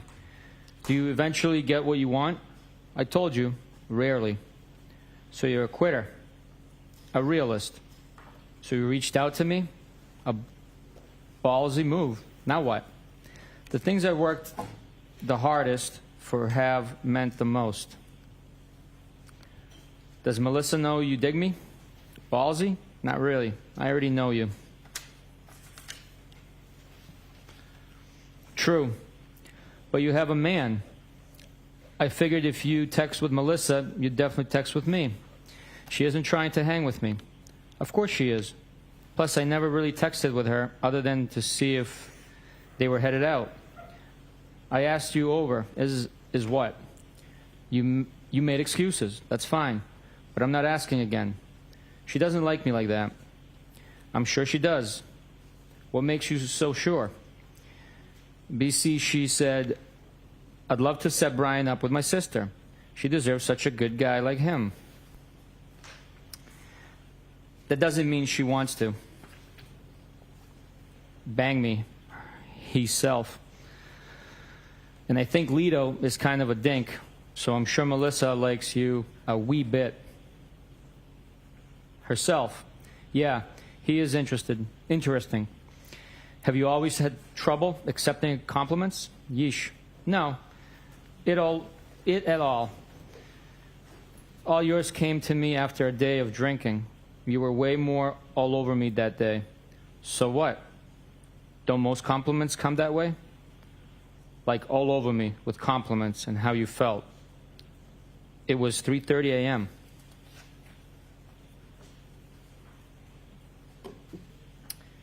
It was fun. I've complimented you today, too, and kicked my nuts in. Oh my God, how? If I had more notice, I would have grabbed a drink somewhere. So I am all set with. That's fine, but I am not asking again. Well, it was 7 p.m., and I'm super cool. So right now, asking again. Excuse me. So right now, asking again. Coming to your house would have been bad for the both of us. For starters, you wouldn't have wanted me to leave. Now equals not. That sounds good. That's trouble. Why?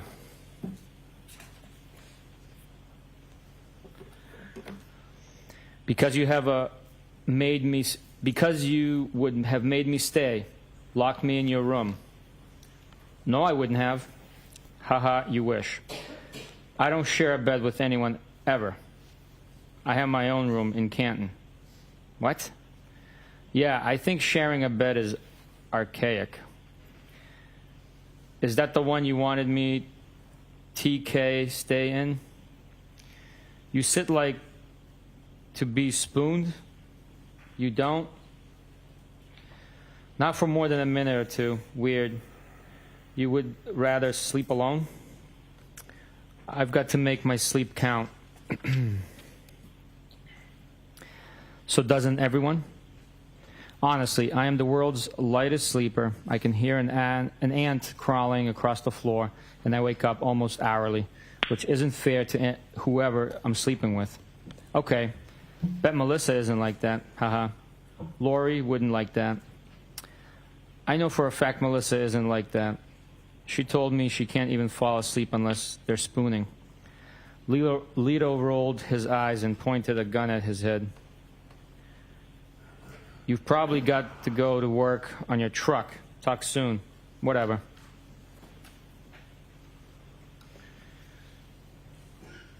Lighten up, Francis. Let me know when you figured you're shut out. That's a tailor-made joke for an Army vet. No one else has it figured out. Why do I? Combat vet. I didn't say non-combat. I told Sat, I think you're hot, and since told you how cool I think you are. Maybe you're actually a jerk. What do you want me to say / do? I'm pretty sure you're seeing people too. I am not a jerk. Don't change the narrative to suit yourself. Own your words.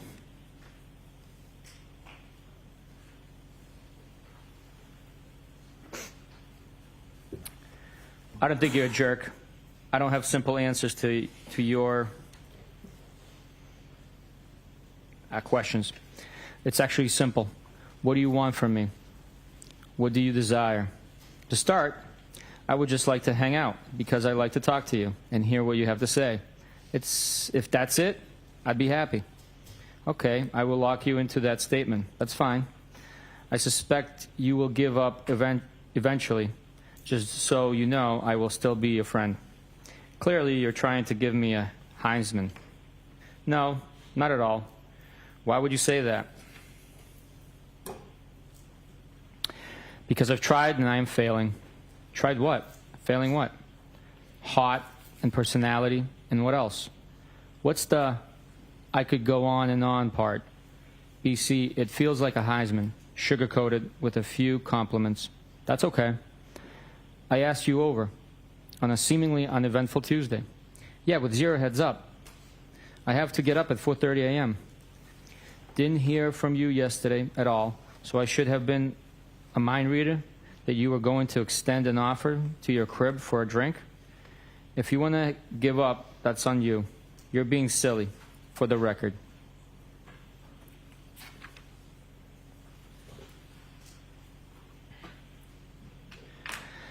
No, I'm busting your chops. It's okay. No, you're sensitive. Nice try. You don't think if I came over for a drink, we would have got carried away? You said you were adaptable and tons of fun. I took that as an invite for an invite. Oh, okay. I'm 42. I know what happens when you invite someone for a drink. You're the master of avoidance. So you think I would just give it to you? Give yo to you? Give it up. I've been a lot in my life. I have a little bit of a carpe diem mindset. Been through.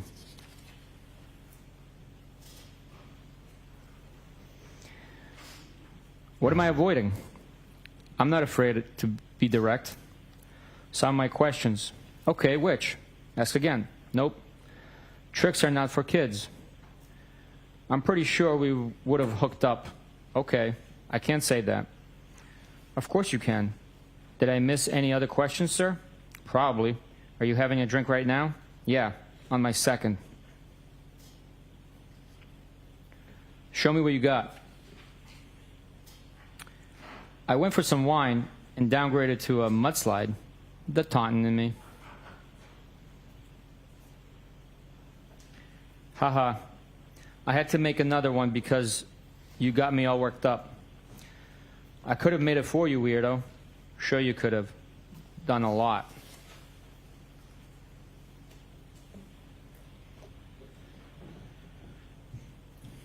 And you got yourself worked up, buddy? Yep, I am. What a crime? Excuse me. That a crime? Are you annoyed? Kinda. Why?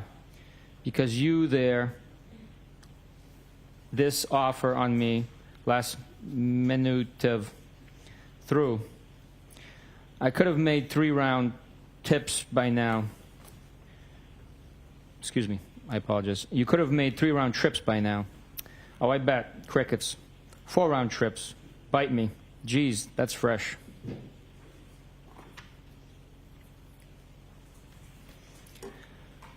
So you only say like one nice thing per day? Tough. You're impossible. Let me know when you figured this out. You're impossible. I've been pretty straightforward. You're wishy-washy. What do you want from me?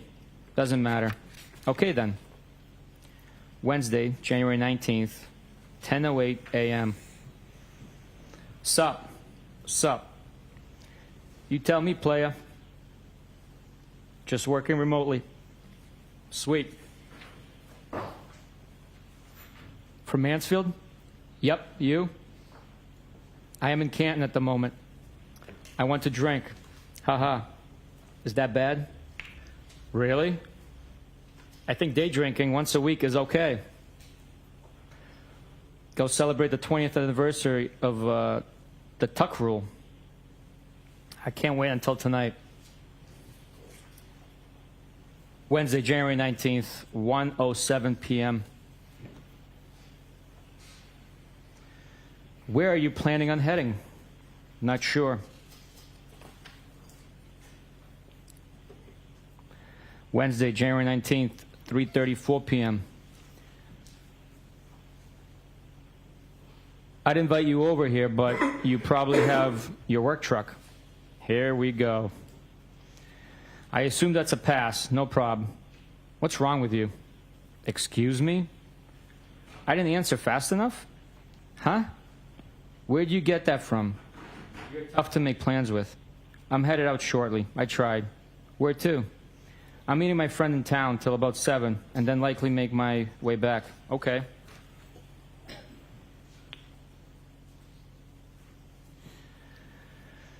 Where are you headed back to, Shady? I assume that means Shady. I'm meeting my gal pal, who's from Canton, back to Mansfield. Do I know her? Name? I don't think so. Julia Mellon. Lives on Sherman. I'm not trying to be difficult. I just don't want any drama for either of us. I don't either. Okay. Trust me, I am tempted. I don't think it's a big deal. What? You coming over to my place? Or you coming over mine? Okay. You clearly are getting aggravated with me and my lack of participation. No, I'm not aggravated at all. Okay, we're good. I will see you around. I knew this is how you would act. Whatever. You can get most any guy you want, so you're not losing any sleep over this. None of that is true.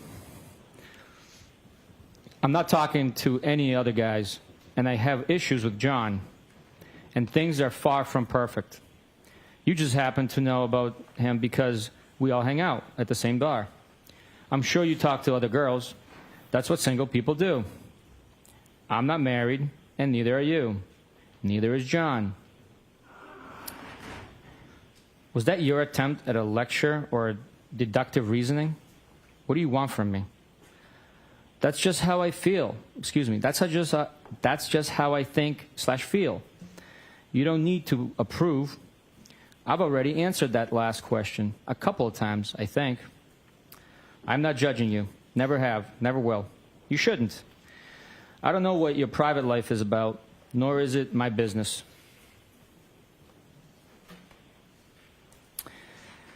You just happen to know what I see, that I see someone. I don't have kids, and I'm not married. Aren't you afraid you might actually like me? I don't think that's a bad thing. Isn't that the point? Well, it would be complicated because you have a boyfriend. That's funny. You said we are all a lot alike. Because we are. Yeah, life never stays the same. Things always change. Okay. Why are we alike, according to you? Because we go with our gut and how we feel? Isn't that kind of what you told me? Yes, that's true.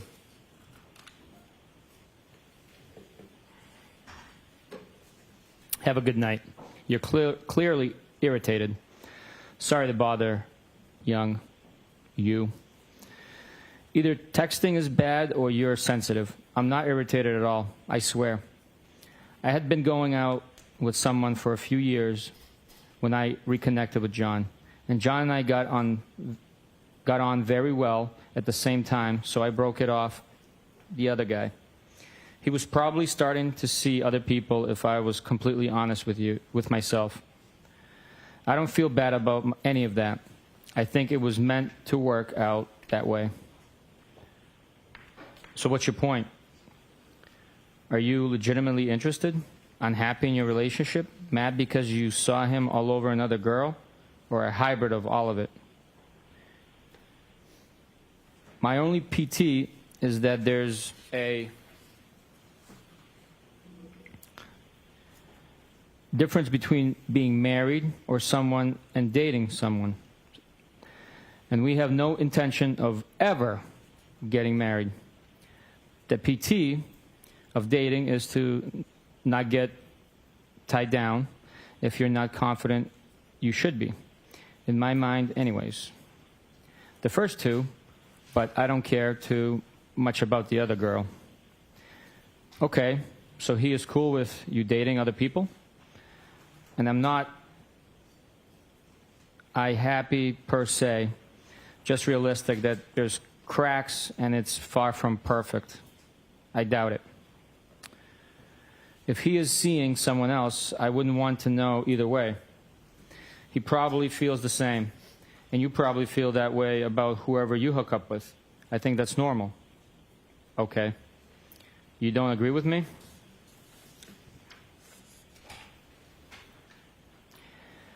You make some valid points. No shit, Sherlock.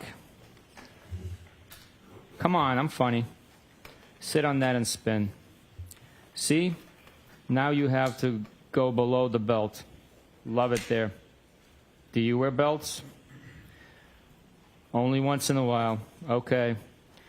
When I go into the office. Okay. Rando. Haha.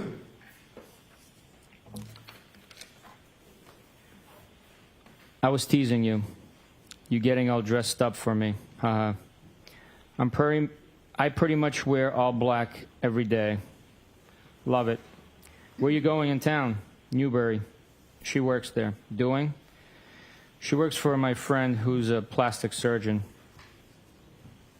That's how I know her. Coincidence? She lives around the corner. So funny. Around the corner from your second home? Haha.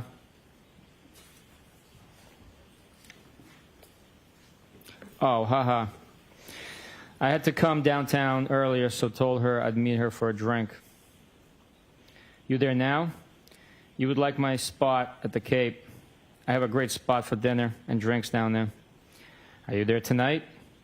I'm a beach worshiper.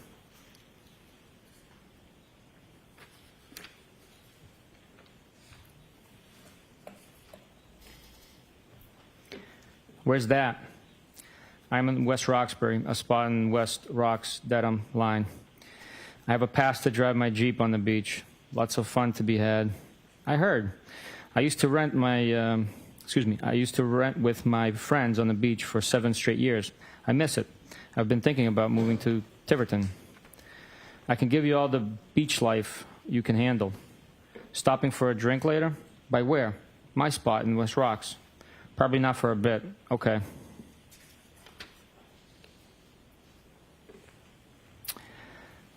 At a bar? I wasn't suggesting anytime soon. I know you're with your friend. I meant my house. Probably after 8. Okay. If you don't want to, that's fine. No pressure. I will. A drink? What do you drink? Are you out now? Sorry.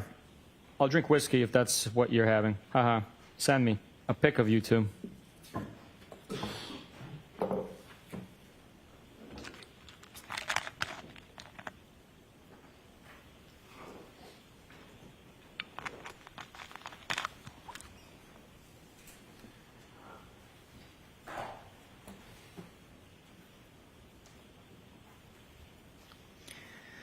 Haha, I figured.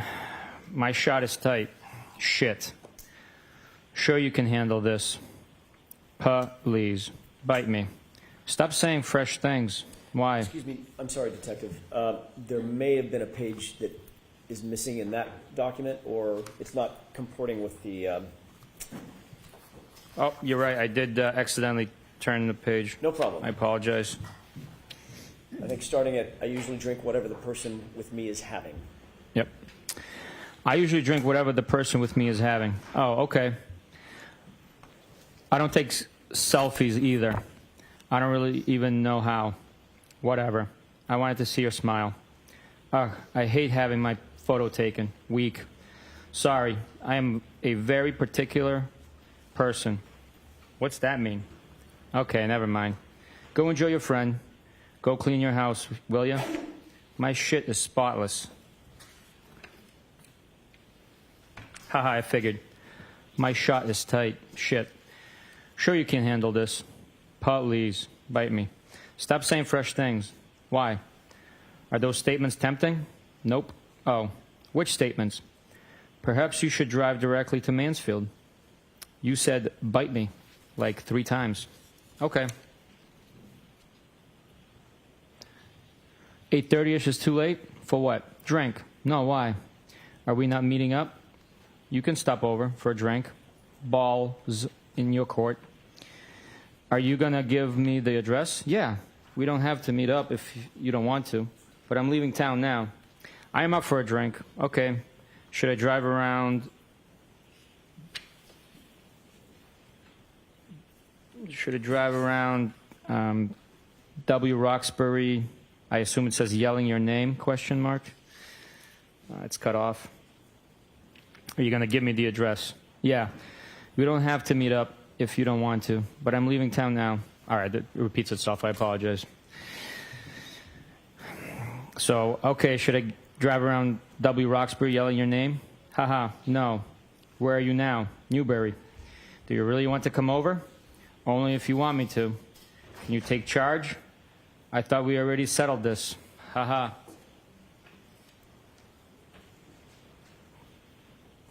Okay, well, I am in my car and now getting on the highway. This feels like I am forcing you. Not at all. I am game. Okay, well, I'd like to know where the hell I'm going, Pike or 93. You just want to meet me at the crib, or do you want to come over? Pike, I would Daub say. You decide. I don't know either. Whatever you want. I don't either. Play so wherever you're comfortable. You know anyone in West Rocks? I don't think so. Ha ha ha. Then just stop by for a drink. Up to you. No pressure. Just give me an address. I hate texting while driving. Bryant Road. Text me when close. Okay. I will show you where to print. Park. That's W. Rocks? It's not coming up. Yeah. Then put Boston in. Bryant Drive, West Roxbury Township, New Jersey. Searching for a friend. Then add your phone contacts so you can search for their address on maps. It's a screenshot sent through. First one. What app do you use? Turn around on the street. Park at the top of the street across from the red minivan. LMK when you're here. Here. Wednesday, January 19th, 11:13 p.m. Home. Alive? Cool. Thoughts? Maybes. You? What? You asked my thoughts. You didn't answer. I don't know my thoughts. Okay, I think I get it. You have any? Thursday, January 20th, 12:27 p.m. Hi. How was your day? Good. Yours? I am exhausted. Yeah, that makes 2 of us. But I want a drink. Really? I'll give you Hardy's digits. Who? Hardy from 98.5, midday show. He hangs out at the Currents sometime. He's a spokesperson for Recovery Center of America. Haha, I don't have a problem. Kidding. I know.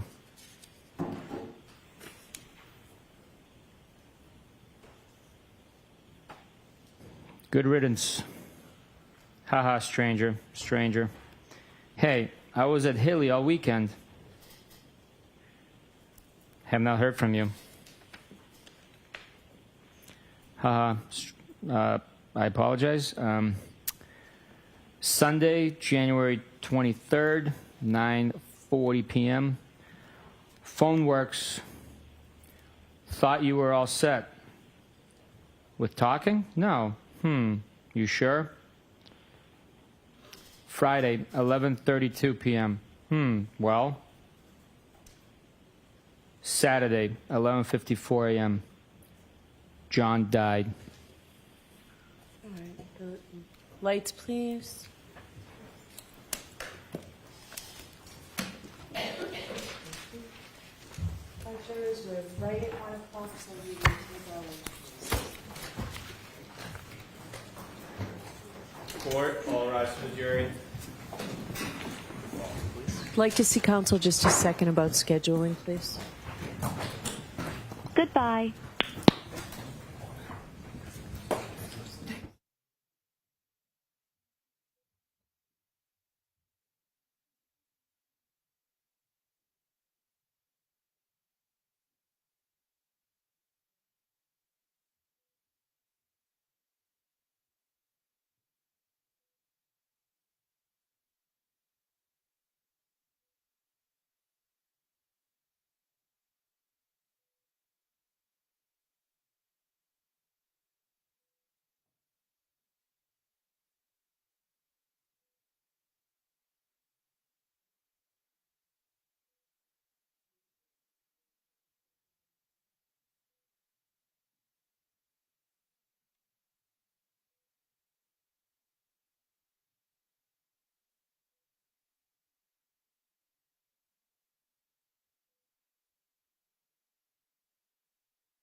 Why don't you come in?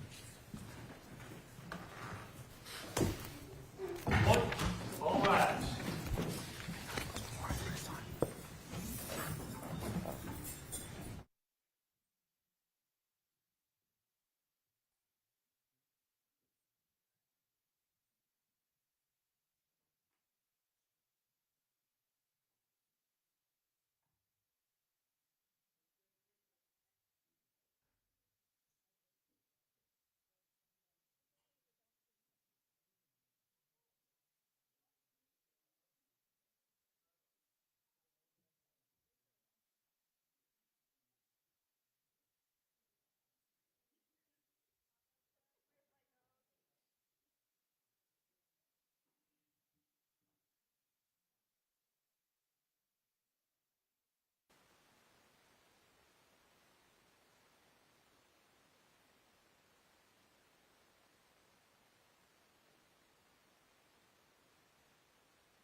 Yes. Okay. When you say revenge, you don't mean physical revenge. Well, emotional revenge. She's trying to hook up with Higgins and then hurt John by cheating on him. And in fact, you did note that John O'Keefe was not privy to these text messages, right? Objection. I'll allow that. Do you know that? I do not, Your Honor, no. He's not on these texts, is he? I don't know if their accounts are synced at this point. I don't know if he's seen them. I don't know. He's not. His phone. You know what his phone number is. You guys got his phone, correct? We do have his device, yes. Do you have any evidence that his account is somehow, I don't even know if that means synced with what Karen Reed's account? Not from his device, no, but he could have seen the text messages. Okay, so there's no evidence that he was synced. His account was synced with anything, correct? I'm sorry, can you repeat? There's no evidence. You were facing the other way. I didn't hear. There's no evidence that his account was synced with anything. Not his device that we have, no. And you don't have, as you sit here, you don't have any evidence whatsoever that he saw any of these text messages, correct? We don't have that, but I do not know. Okay. So as you sit here, my question is very simple. Do you have evidence, affirmative evidence, that John O'Keefe ever saw these text messages? I do not have evidence that he saw them, Okay. no. So would you agree that the text messages show a romantic interest, for whatever motivation, a romantic interest from Brian Higgins toward Ms. Reed? You have to ask that differently. In your mind, as you read the text messages, did you determine in your head that there was a romantic interest by Brian Higgins toward Karen Reed? In my mind, I saw the text messages for what they were, initiated by Karen Reed, and began a text message conversation with Brian Higgins. And Brian Higgins was responsive to those text messages, correct? They did communicate back and forth. He was responsive to the overtures that Ms. Reed made toward him, correct? Overtures? Suggestions. Let's get together for a drink, come over to my house, I'll come over to your house, things of that nature. Those went back and forth between the two, correct? Yes, they went back and forth. Yes. And did you determine that there was an interest by Brian Higgins in Karen Reed? I read that he repeatedly asked her what's her plan, what's her goal, what's her interest, what's her intent. Did that show you an interest on his part, in her? I think at one point he said he was confused, I believe, if I'm not mistaken, or what's the term he used? He was unsure what she wanted. He called her hot. He did, yes. He called her witty. Right from the rip, yes. He said he wanted to spend time with her. Spend time, yes, yeah. He was interested in going over to her house. Yes, He was interested in her possibly coming over to his house. yes, He told her that he thought she was hot, his words, from the jump, correct? from the jump, yep. How did you interpret that? From the jump, I would interpret it as right from the beginning, maybe the first time they saw each other, laid eyes on each other. I mean, As a matter of fact, he basically said that, didn't he, in the text message? From the first time I saw you, I thought you were hot. yes. He constantly was using phrases, to use your words, phrases interested in knowing how she felt about him, correct? Objection. Sustained. To ask it differently, Mr. Jones. Did you interpret any of his text messages as Brian Higgins being interested in knowing how she felt, what she was thinking about him? Objection. Ask it again. When you first saw these text messages and you reviewed them, did you interpret those text messages in your mind? That's what I'm interested in your mind, as Brian Higgins being interested in knowing how Reed felt about him. I believe his statement indicates that he was interested in seeing what her interest was, what her intention were, and questioning the fact that she's dating live-in boyfriend with his buddy.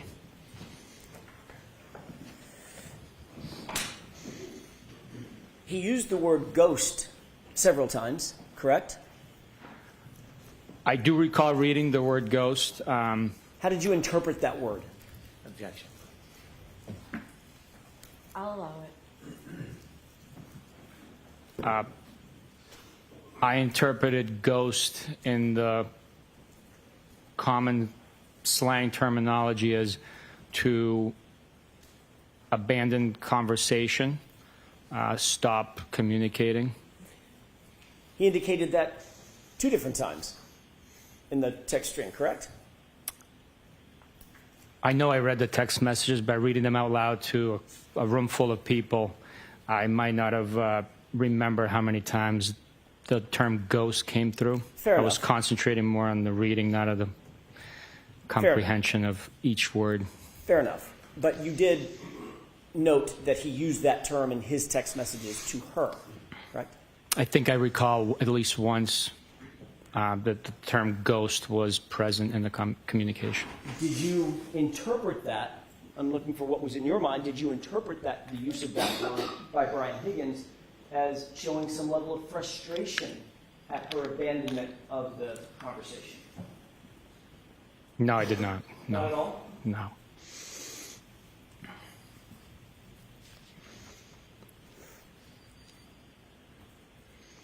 Have you ever heard the phrase, "you ghosted me"? Yes.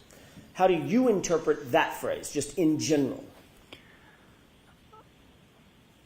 I've heard it communicated between other people. I've never used the term ghosted. I think it's a little after my time in communicating with others, but I take it as you stopped responding to my text messages. Do you take that, do you interpret that, or did you interpret that as a positive or a negative comment? You ghosted me. I interpret it as a matter of fact, like you stopped talking to me. I never thought about it in a positive or negative connotation. I never gave it any thought. As you sit here now, if you do give it thought, would you put a positive or a negative connotation on the phrase, "you ghosted me"? Objection. Sustained. You're aware that, based on the text messages that we just saw, there was a series of text messages that went back and forth starting in mid-January and basically ending around January 23rd, correct? This chain of text messages began in January 12th and ended January 29th. Right. I'm going to get to the 29th. But the back and forth ended on January 23rd, did it not? I don't recall as specifically. I can leaf through it and tell you what it is. I know I read the dates out loud, and again, I was concentrating on reading. Do you have the document in front of you? I do. Could you turn to the last page? Yes, sir. I believe it's the last page. It may be the second to the last page or something.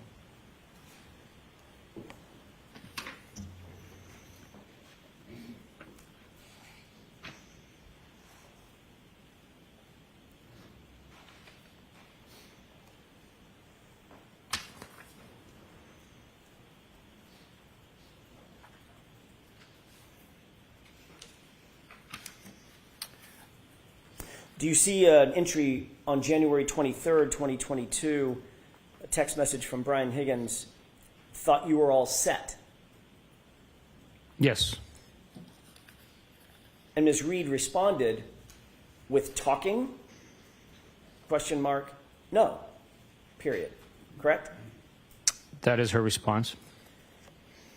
Mr. Higgins then responds, with 4 M's behind the H. Correct? That's correct. And then he responds again. By the way, did Ms. Reed respond to the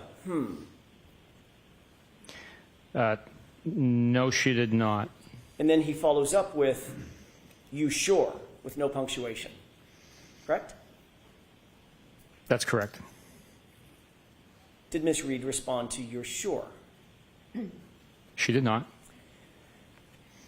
The next text is on January 29th, at 11:32 p.m., correct? I'm sorry, January 28th at 11:32 p.m. Is that right? Yes, it is. Is that from Ms. Reed or from Mr. Higgins? At 11:32 p.m. on Friday, January 28th, it is from Mr. Higgins. That's all I ask. And now, can you tell the jurors what that text is? And then the next text immediately after it. Well, So between January 23rd and January 28th, would you describe Ms. Reed's side of the conversation as having ghosted Mr. Higgins? no, she initiates the conversation. You had me read the second text message in the chain. Between January January 23rd, when that last text message was sent by Brian Higgins, until January 28th at 11:32, would you describe that as Ms. Reed having ghosted Mr. Higgins for those 5 days? Strictly looking at the text message communications and not knowing whether they... Correct. I'm not asking you to speculate. I know there's other stuff you want to say. I'm asking you just to read just to answer the question that I've asked. Based on the text that in front of you, starts with Lieutenant, does it appear that Ms. Reed ghosted, as you define the term, Mr. Higgins, from January 23rd until January 28th? One could read into that in that manner, yeah. And then on January 28th, when Brian Higgins sends, well, did Ms. Reed respond? No, she did not. They were together at the same location. Did she respond to the text? On that day? Correct. Not on a text message, no. You said they were together. That means that Brian Higgins was together in the same room with Ms. Reed when he sent his text, correct? Yes. And she ignored it, didn't she? Okay. Sustained.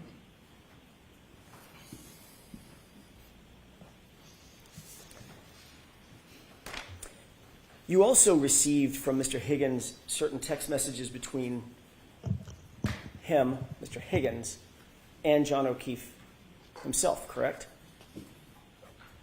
Yes, we did. And one of those text messages, one of the last text messages that they exchanged was, as a matter of fact, the last text message that was exchanged was Brian Higgins at 12:20 a.m.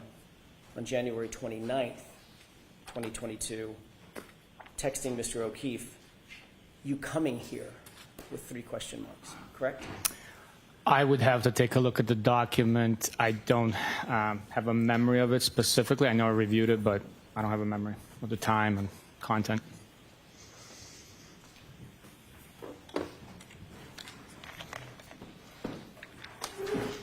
May I approach your Honor?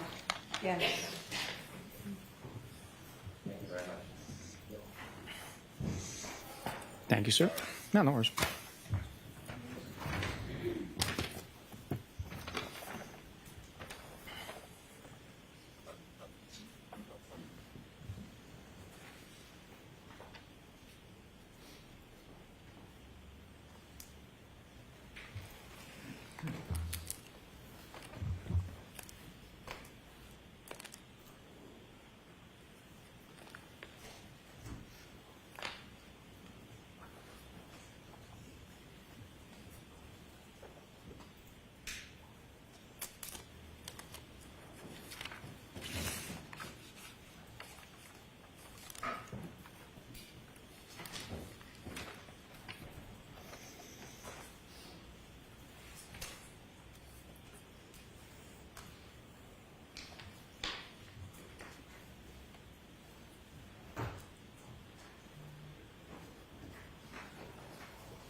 Based on this extraction, I cannot definitively say that this text message was sent on January 29th because of the file source time and and the JPEG being so small. I can't testify to that, sir. May I approach?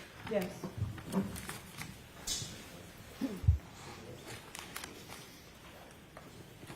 Your Honor, Mr. Brennan has kindly offered to stipulate that the "you coming here" text was sent. I would offer the following stipulation: that "you coming here" text was sent on January 29th at 12:20 a.m. from Brian Higgins to John O'Keefe's phone. Quote, "You coming here?" 3 question marks following it. What was the time? I'm good. 12:20 a.m.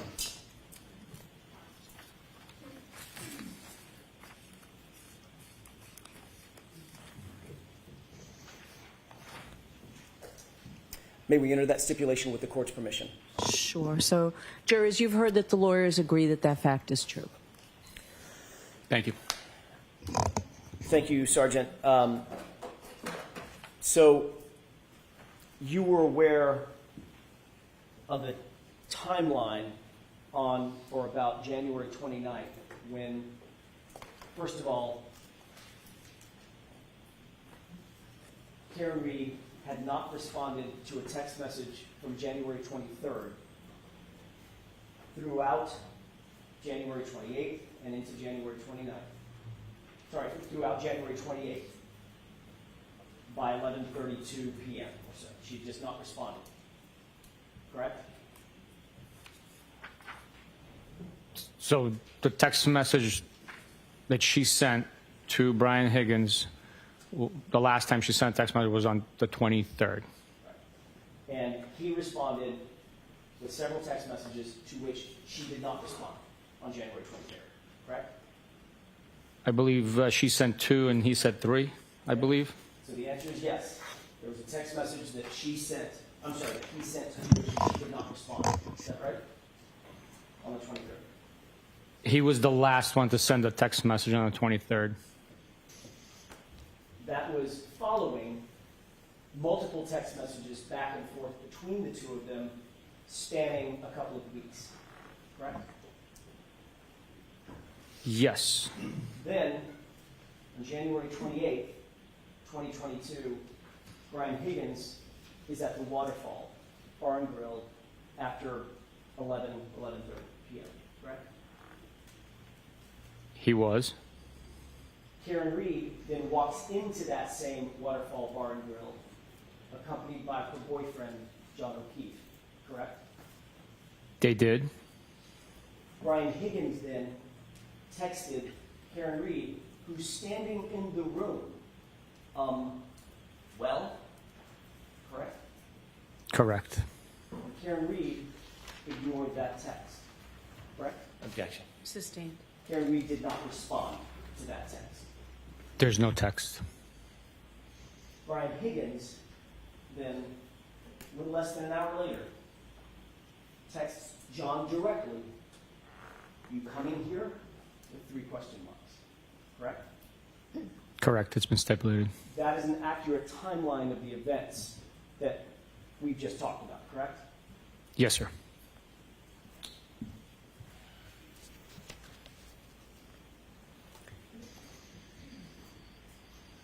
You're also aware of a call. Your investigation revealed a call between Brian Higgins and Brian Albert at 2:22 a.m. on the 29th, correct? Objection. Sustained. Did your investigation reveal a call between between Brian Higgins and Brian Albert at 2:22 a.m.? Objection. Sustained. May we approach, Your Honor? Okay.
Sure.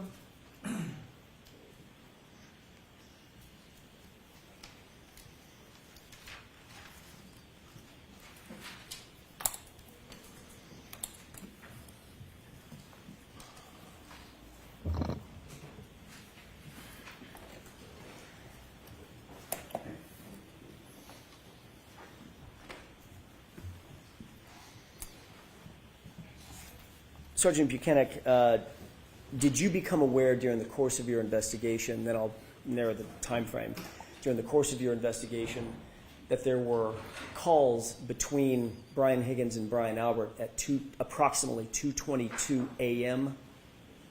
on the 29th? During the course of my investigation, I was not aware of that.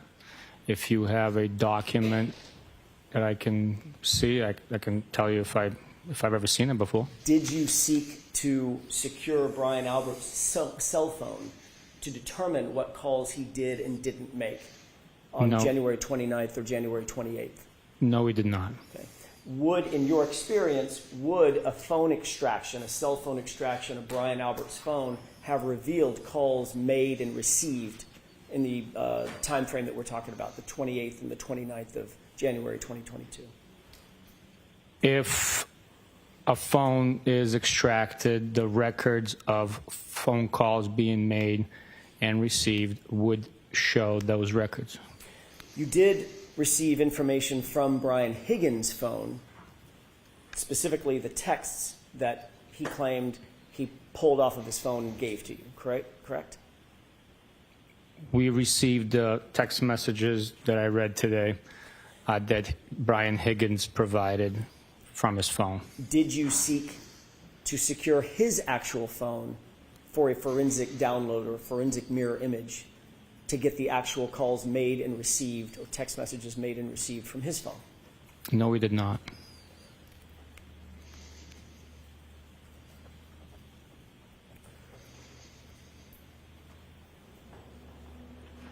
At some point,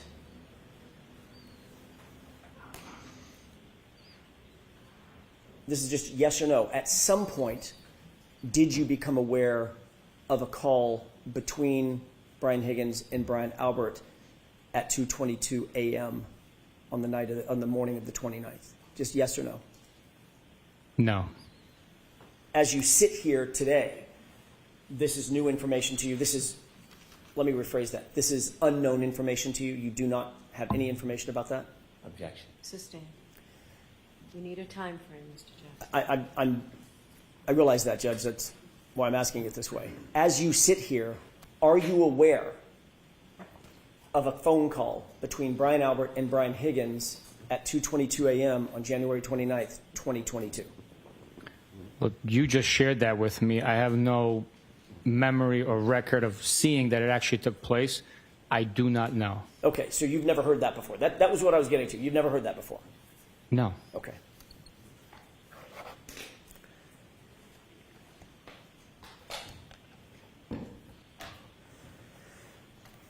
You indicated that you did not seek to secure Brian Albert's phone to do a phone extraction at any time, correct? We did not try to get Brian Albert's phone for any reason whatsoever. Did you become aware during the course of your investigation that Brian Albert destroyed his phone? I'd like to be seen. Objection. Jurors, disregard that question. Go over to sidebar, please.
May I inquire? Yes. Thank you.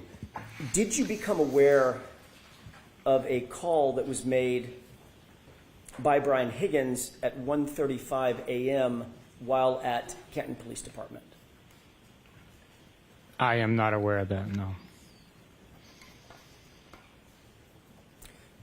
So you did nothing in terms of investigating any phone call that Brian Higgins did or didn't make while at Canton PD on the night or the early morning hours of January 29th, 2022?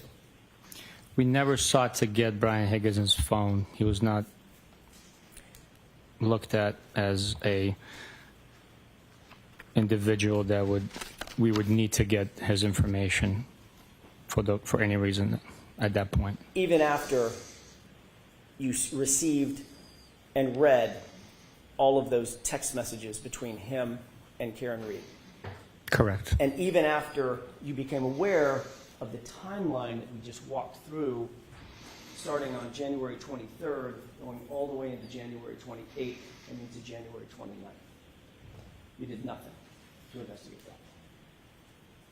We had the information that we had. We did not need to get his phone. And the information that you had came from Brian Higgins himself, not from a forensic extraction, correct? The extraction that Brian Higgins provided was a forensics extraction of his communications with Mr. O'Keefe and Karen Reed. We had Mr. O'Keefe's phone and we had Karen Reed's phone, so we can verify and confirm that those text message communications were accurate, unredacted, not deleted, and were true representation of what their communications consisted of. And that was a representation made by whom? The totality of it. That was a representation made by whom? A person made that representation to you that it was fair and accurate. Who made that representation?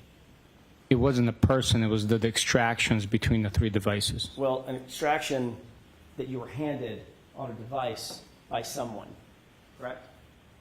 No, I said that we had all three devices, and as I told Mr. Higgins in our interview together, I said, Brian, we have those two devices. Meaning If you, John's and Karen's. correct. Okay. If there's anything deleted or altered in any way, we will have proof of it. So please make sure that you understand the magnitude of this situation. We're investigating a homicide. It needs to be accurate, and it was. And you trusted that coming from Brian Higgins rather than simply getting an extraction from his phone, correct? Yes. I trusted him, yes, because we trust and verify. And after verifying, the extractions were correct. And following that verification of the text messages, did that raise any suspicion in your mind about any possible motives Brian Higgins may have relative to John O'Keefe?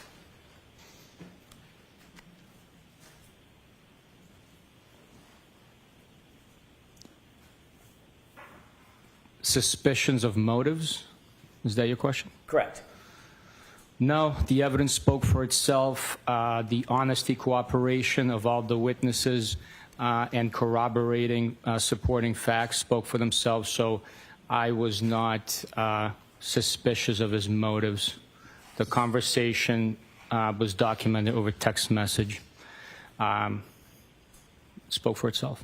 Supporting documentation, including a text message at 2:20 a.m., just minutes before John O'Keefe arrived at 34 Fairview from Brian Higgins, right? 12:20 a.m. That's one of the factors, correct?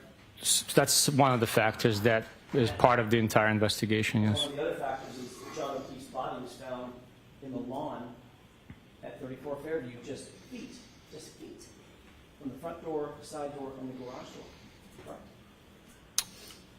correct? That is when Mr. O'Keefe was found, on the left side of the lawn, yes.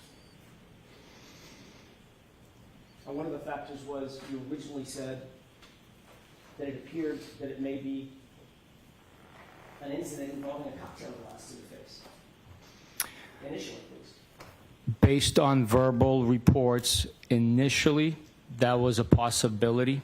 Again, it was before we spoke to I realize it's before a lot of other things happened, but initially, that's what I'm asking about. Yes, initially, it was a possibility. And when you saw John O'Keefe at the hospital, a big contusion above his right eye, correct? That is not correct. He had a big egg just above his right eye. That is not correct. You did not see that?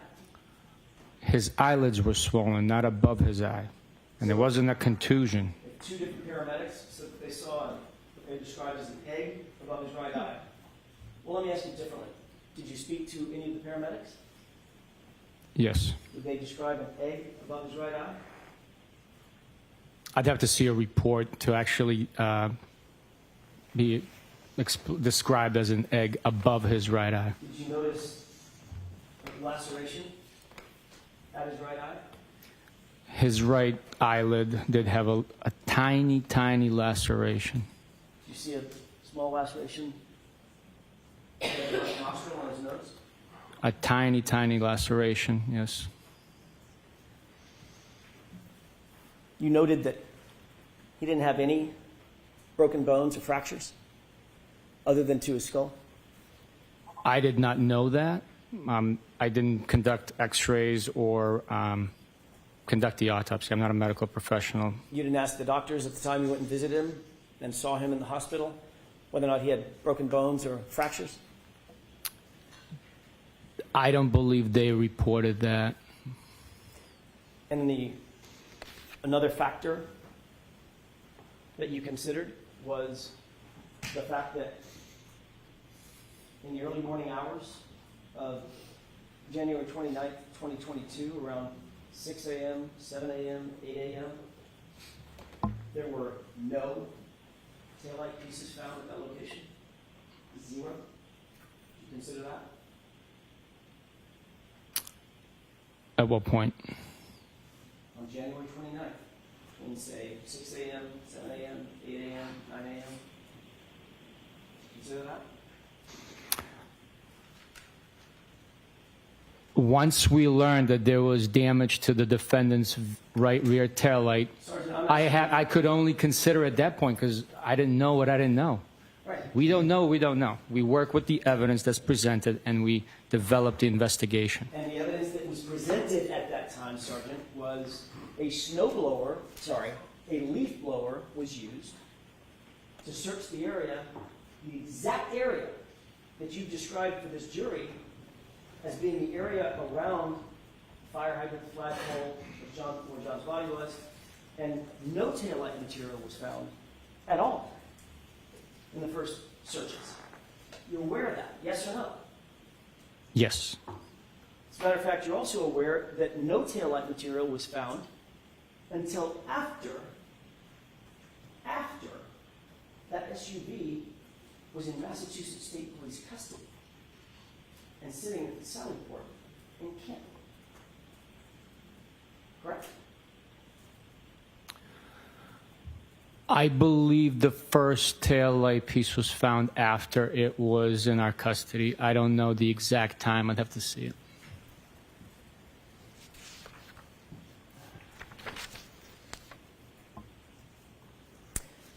When you talked to Brian Higgins,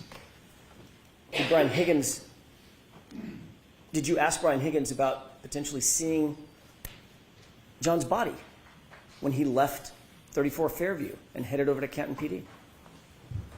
Yes, I did. You knew that at that time, say 1 o'clock, 1:30 in the morning, there was about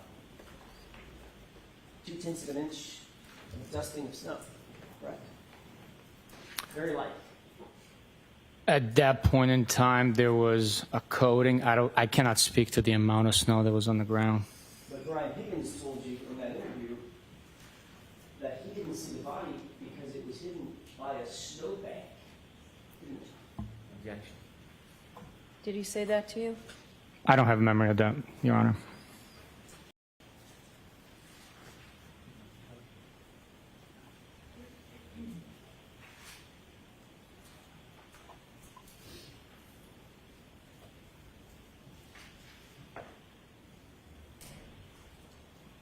May I approach you, Your Honor? Yes.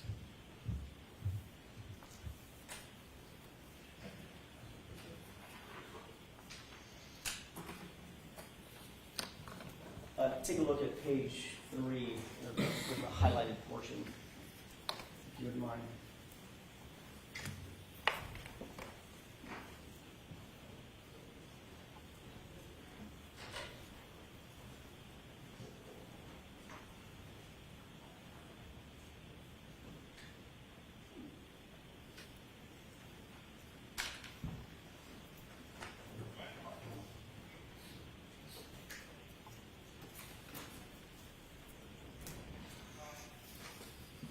May I approach? Yes.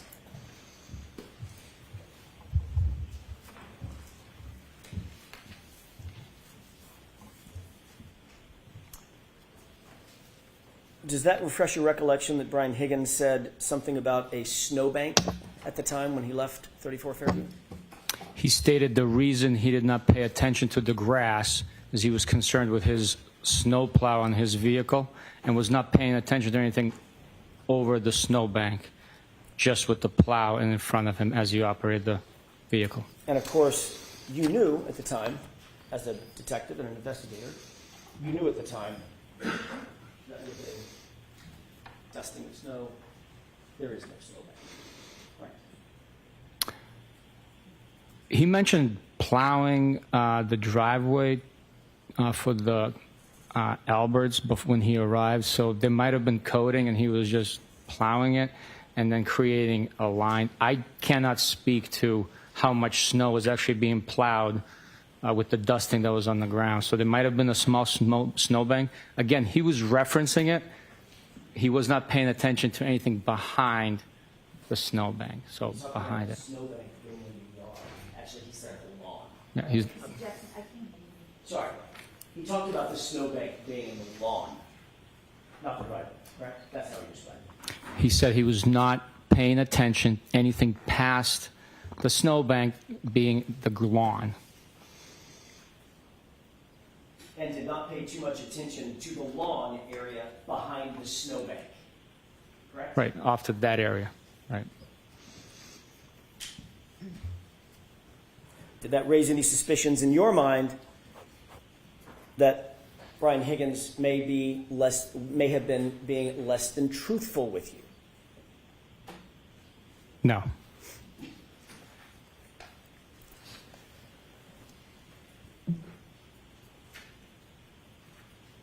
Getting back to the Waterfall Bar and Grill, you were also aware that Brian Albert was at the waterfall, correct? At one point, yes, we learned that. And you knew that Brian Albert and Brian Higgins were friends with each other. Is that right?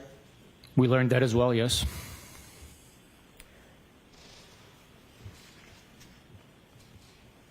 You've already indicated that you did not seek Brian Higgins' phone records. I may have asked you this, and if I did, I apologize. Did you seek Brian Albert's phone records or an extraction from his phone? No, we did not.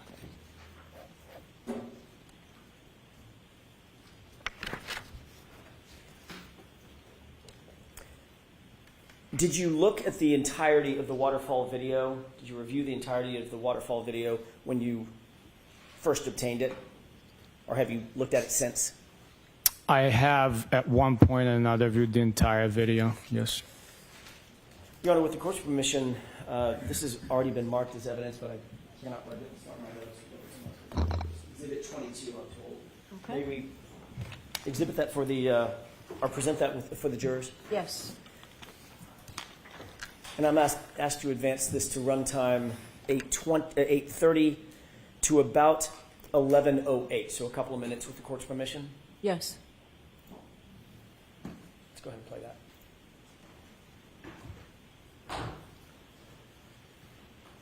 Can we pause it briefly, Mr. Wolk?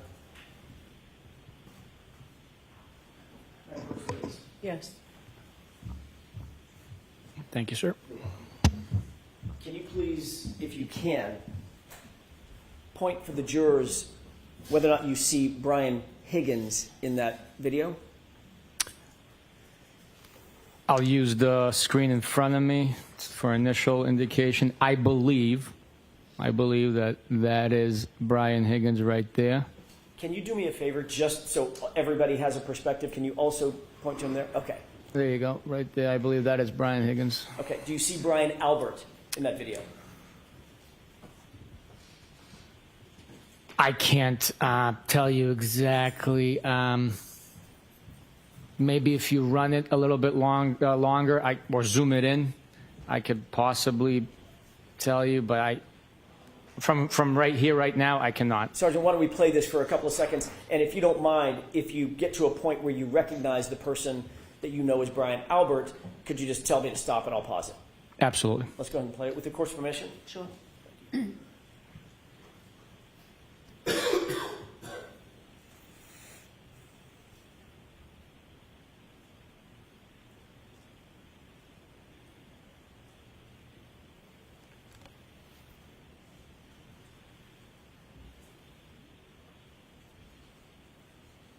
Can you pause it? Stop it.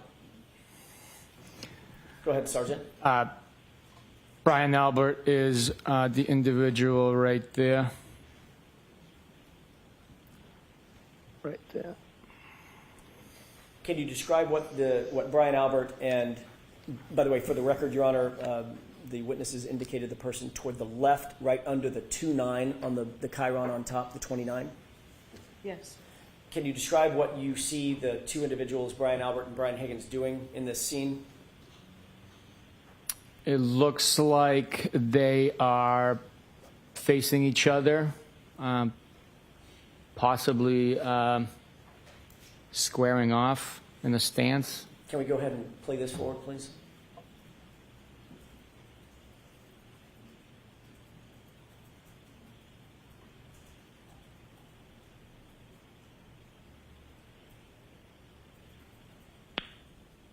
Can we pause it? Sergeant, did you see either of the two men or both of them squaring off in what you would consider to be a fighting stance? I guess it could be considered that. I would look more like roughhousing. It's a couple of buddies messing around. Not suggesting they were actually fighting, but a fighting stance. Yeah, no, they were not. They were not fighting. No. Go ahead and play it.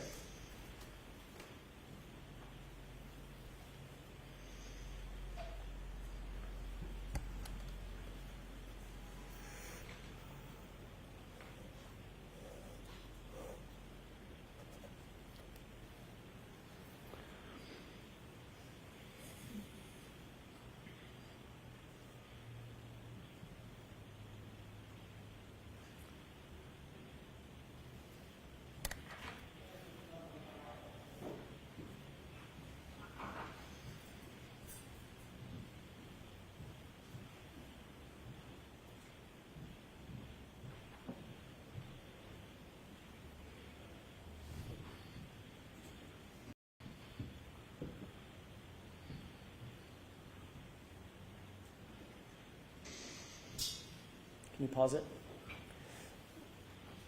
Sergeant, do you happen to see in this shot, just for orientation, do you see my client, Ms. Reed? I'm sorry, I was paying attention to the two gentlemen. That's fair. That's kind of an unfair question. Could you, if we play this a few more seconds, could you look around, scan around, and tell me if you see someone that you believe is my client? Yes, I will try. Let's go ahead and play.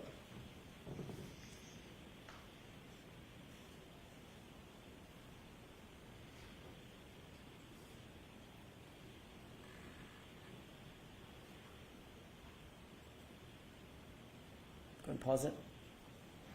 Do you see anybody that looks like Ms. Reed? Yes, I believe she's in top left. Top right corner of the frame, talking to Mr. O'Keefe and I believe two other gentlemen. Long hair? On your client? Correct. Yes. Okay. Let's go ahead and play this up to 11:08, please.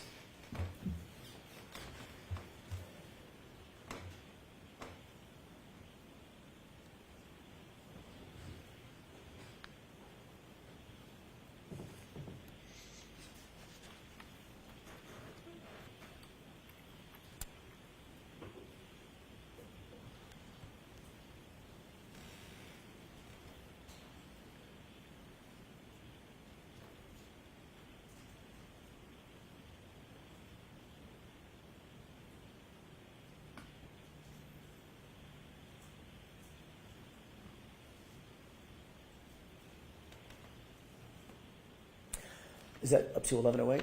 Okay, thank you. We can take that one down briefly.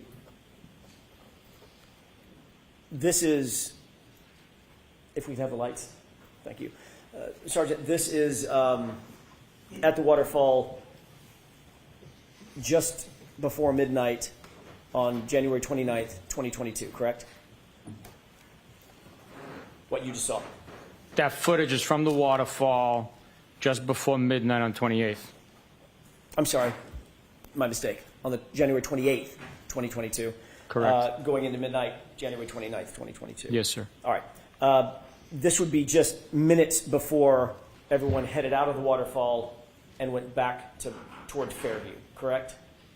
Not everyone. The band didn't go to the Fairview. Well, obviously, I'm not talking about the band or the bartenders. I'm talking about Brian Albert, Brian Higgins, Jen McCabe, Matt McCabe, John O'Keefe, Karen Reed, those folks. Correct? It's before some of those individuals left the bar and headed to 34 Fairview.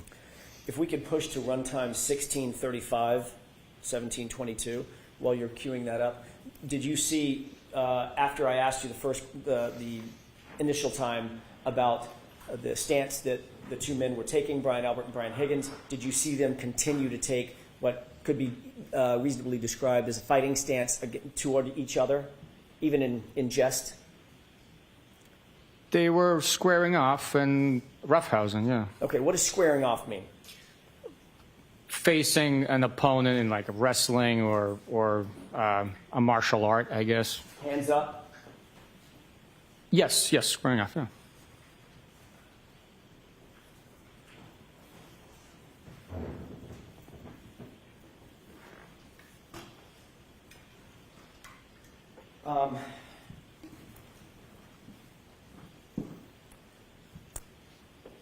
You are former military Yes, and current law enforcement. yes. Is hand-to-hand fighting taught in both military and paramilitary organizations like law enforcement? I had hand-to-hand combat training in the Marine Corps. I had defensive tactics in law enforcement capacity in the Marine Corps, federal, local, and state academies. Are you aware that Brian Albert is former military? Objection. I'll allow it. I am aware that Brian Albert is former military. And Brian Albert was also a Boston police officer. I am aware of that as well, yes. Are you aware that Brian Higgins was former military and a combat veteran? Now I am, yes. And are you aware that Brian Higgins, at the time this was taken, this video was taken, was also a federal law enforcement agent? I was aware, yes, I was, Okay.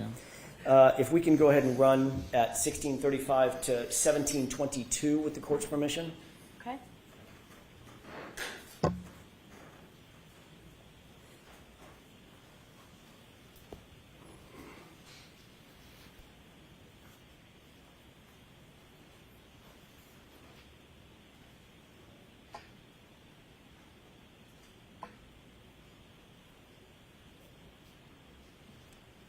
If you can pause it.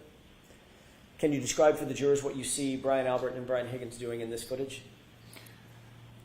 Based on my understanding, it looks like he's giving him the Heimlich maneuver, or As if abdominal thrust, I guess. I don't know what he's doing. Brian Albert's got his hands around Brian Higgins, correct? That's what it looks like from here. I have no idea what he's doing. Could it be described as wrestling or grappling? I guess, yeah. Okay, let's go ahead and play it.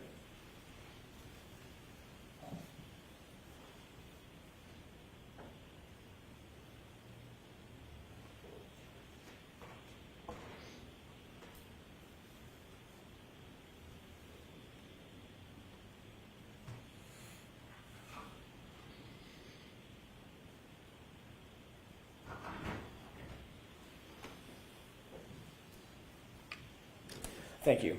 If we could take that down. During the course of reviewing this video, or the entirety of the video, not just the clips that you just reviewed, did you see where John O'Keefe was, generally speaking, relative to Brian Higgins and Brian Albert? Throughout the entire time? He wasn't standing still, I understand that, but generally, was he standing with them or was he closer to the bar in the back of the video? I believe after Mr. O'Keefe arrived and embraced a few people with hugs, I guess if I had to estimate, most of the time he was on the other side of the table, which would be closest to the bar area. And after you saw Mr. O'Keefe walk in and greet everybody with salutations, did you ever see him interacting with Brian Higgins and Brian Albert throughout the evening again? On this video? On this video, I did not know.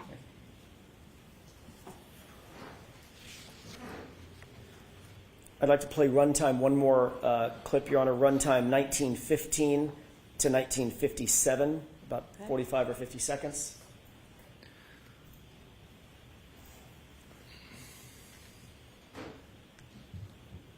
Can you pause it? Just to orient the jurors, can you see any individuals that you earlier described, Brian Higgins, Brian Albert, John O'Keefe, Karen Reed, any of those individuals in this clip as yet? Or do we need to play it a little further? I would need you to play a little bit further, please. Is it possible, with the court's permission, to zoom in on the upper portion of the video? Okay.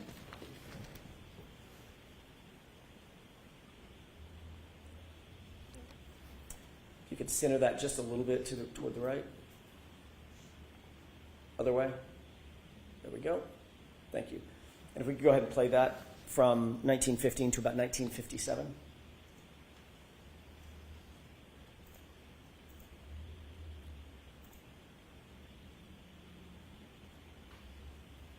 Pause it.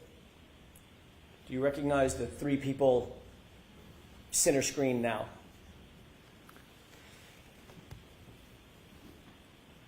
I really can't make it out. I would have to be assuming, I don't want you to assume. guessing. I can't make it out Okay, let's to play identify each individual. Let's play it forward if we can. One more time.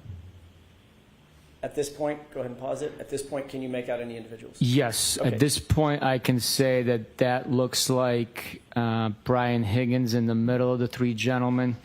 What is he wearing? It looks like a hooded sweatshirt. Okay.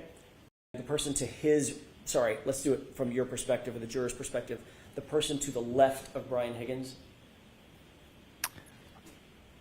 I believe that's Brian Albert. And the person to the right of Brian Higgins. To the right from my perspective? Yes, sir. Yeah. I believe that's Chris Albert, but I'm not positive. I'm Okay, not let's go ahead positive. and play it. Stop. Did you see Brian Higgins just do something?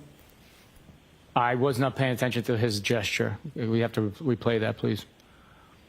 Does it appear he's looking a particular direction? He is looking in a particular direction based on that frame, yes. Is that toward the bar area? It's in that direction. I don't know exactly where he's looking, whether he's looking at the bar, to the right of the bar. I can't tell from this. Okay, okay. And John O'Keefe, you indicated earlier that John O'Keefe, that's where you saw him most of the video, toward the bar area, to the right of the bar. If you scroll to push the screen to the right, I can tell you where Mr. O'Keefe is. With the court's permission. Yes.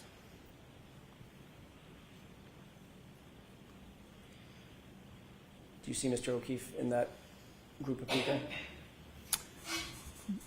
I cannot make him out. Could you play the video? Maybe he is behind an individual. Let's go back to, if with the court's permission, I'd like to go back to the full video, and let's play it from here.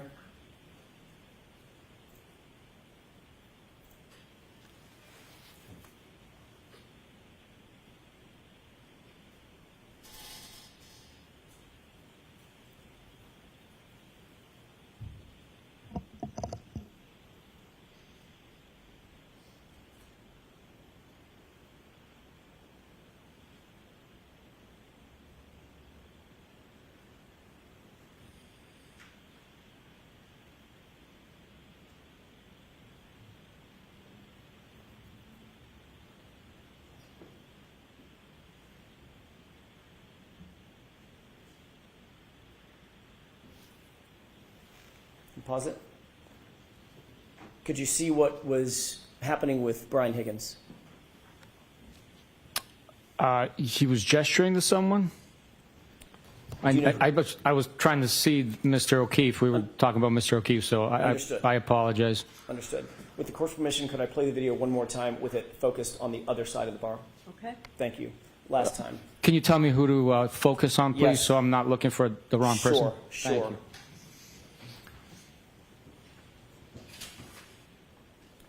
Pause it. Do you see John O'Keefe there? Yes, I do. Okay, can you point to where he is for the jurors, please, on both televisions? Mr. O'Keefe is right there wearing the sweatshirt, multi-tone gray sweatshirt with the hood on it and his hat. And And on this the other TV? right Okay. there. He's appears to be at the bar paying the bill. Okay.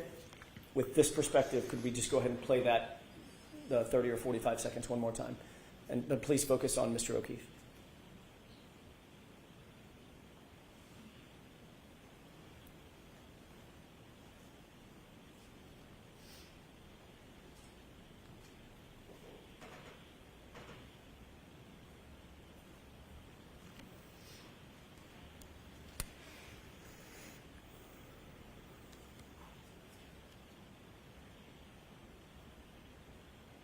Pause it.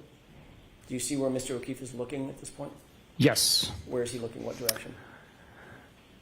Well, from this vantage point, it looks like he's looking to the left on the screen at the individual he's appears to be conversing with. Okay, go ahead and play it. Pause it. And what about now? Same individual. Okay. He's Play it. still engaged in conversation. Pause it. And what about now? He's taking a sip of beer Right. Which direction is he looking? in the same direction. Okay. Go ahead and play it.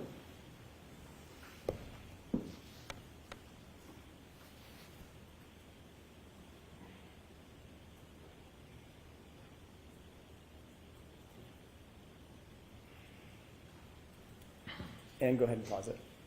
We could go back out to the full screen. At this point, does it appear in the video that Brian Higgins, Brian Albert, Chris Albert have all left the bar? There's someone standing across the table from Mr. O'Keefe to his rear. I don't know who that is, so I can't testify to that. The others have left. Given this perspective, now that we've seen both of them zoomed, do you have an opinion as to whether or not it appeared that Mr. Higgins was gesturing toward John O'Keefe just before he left the bar? Given this perspective, he might have been. I don't know who he was gesturing at. Okay. We can have the lights up. We'll take that down.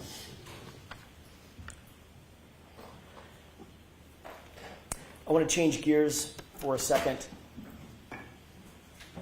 Let me ask one more series of questions, if I could, Sergeant. What we've just seen was literally Brian Albert, Brian Higgins leaving Waterfall to go to a different location. What was the location they were heading to, based on your investigation? They were heading to 34 Ferry Road. And shortly thereafter, who else followed to go over to 34 Fairview? I'm sorry, you said Chris Albert? No, I didn't. No, you didn't? Okay. Nope. Brian Albert, Brian Higgins, they went to 34 Fairview, and then Mr. O'Keefe also traveled there. Thank you. I want to shift gears, if I could, to another video. Did you review certain ring videos, specifically relative to One Meadows, the outdoor ring video servicing the carport area? Yes, I have reviewed those videos. If we could, Your Honor, just a moment. This has previously been marked as 12A.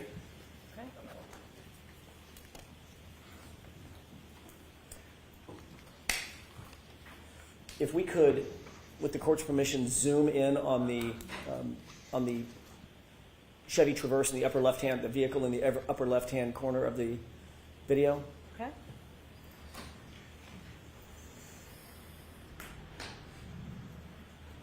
Pause it.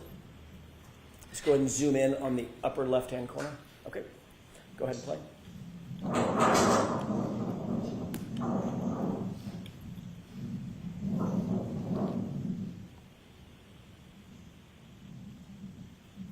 Pause. Did you see anything happen with the left rear tire of the other car in the driveway? Which car are you talking about? The highlighted portion, the parked car, which is the left rear tire that's zoomed in on. I wasn't paying attention to the tire. Can you play it again, please? With the court's permission? Okay. Let's try that one more time.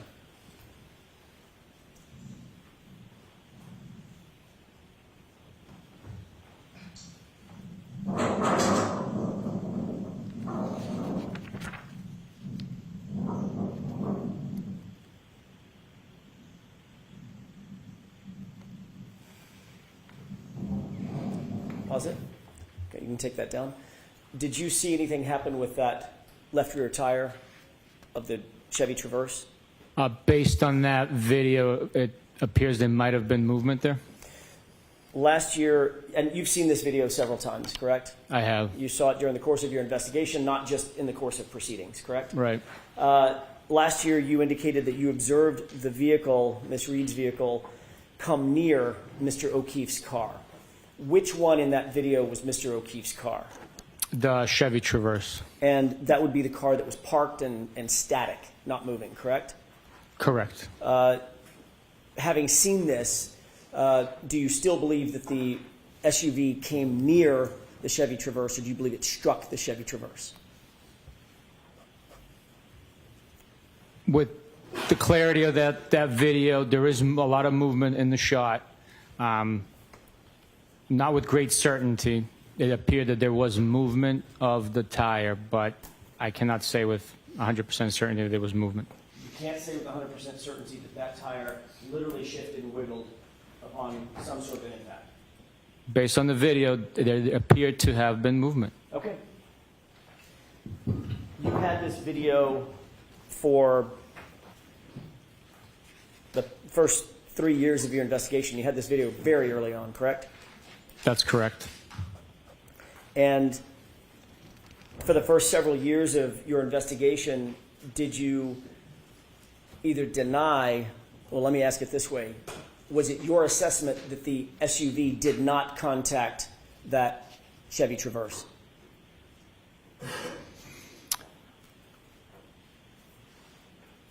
My assessment with the totality of it all was that based on the video, there was no damage that occurred to either vehicle at that point in time. That wasn't my question, Sergeant. My question was your assessment that there was no contact between the two vehicles? Is that what you assessed during the course of your investigation?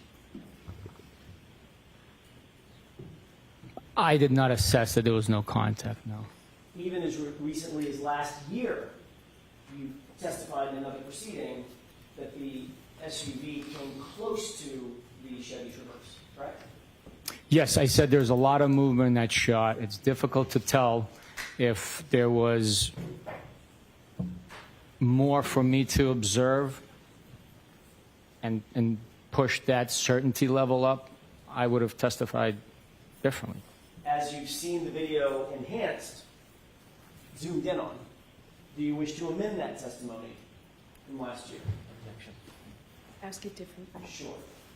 Given what you've just seen, what is your testimony now about whether or not that SUV struck the Chevy Traverse? There is movement of the tire. There is movement. Movement of the tire. Could be an earthquake. Could be someone standing there and pushing the car. I'm asking you, based on what you just saw in this video, do you believe that the SUV struck the Chevy Traverse? Logically speaking, the two vehicles had to have come into contact for the tire to move They have to have collided, correct? at a slow speed, yes. Which area of the SUV collided with the Chevy Traverse? The front, the rear? It appears from the video it's the right rear area of the Lexus SUV that comes into contact with the Traverse. What time was this video taken? I believe that is at 5:07 a.m., if I'm not mistaken.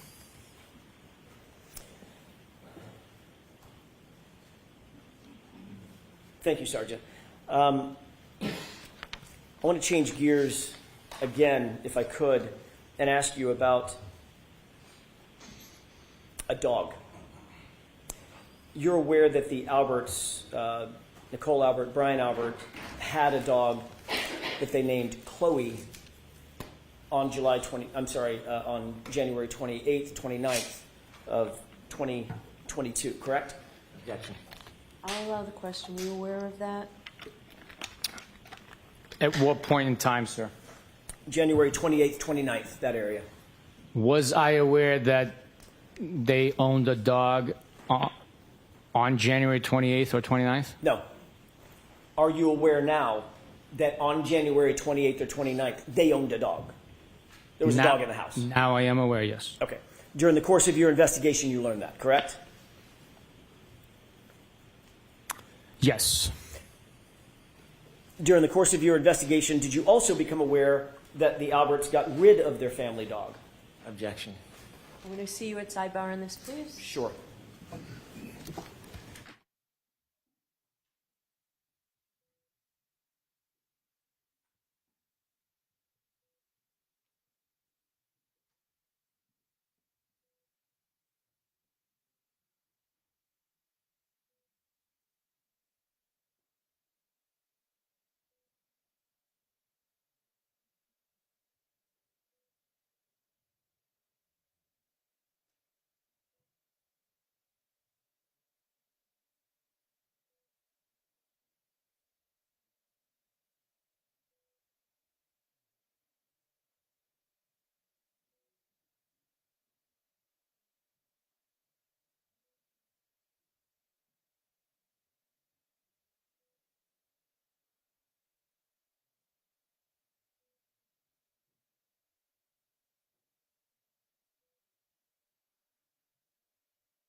think I forgot where I left off. May I, Your Honor? Thank you. Sergeant, at some point during the course of your investigation, did you learn that the Albert family had gotten rid of the dog named Chloe? We learned that they no longer cared for the dog. I don't know if get rid of is accurate. Well, they don't have it anymore, right? Yes. Okay, so what would you call it? Giving it up for adoption, I guess? I don't know. I'm not a pet owner. Or what if they didn't give it up for adoption? I'm sorry? What if they didn't give it up for adoption? Rehomed, I guess? Okay. So it's no longer with them, right? Correct. They no longer own the dog. Okay, so they got rid of it. It's like you get rid of a car, right? Right? You can get rid of a car, yeah. Okay. And you can get rid of a dog. That's all I'm asking. Yes, you can get rid of a dog, yes. Okay. At some point during the course of your investigation, did you find out that the Albert family got rid of Chloe? We learned that they no longer owned Chloe, yes. Okay. When did you learn that?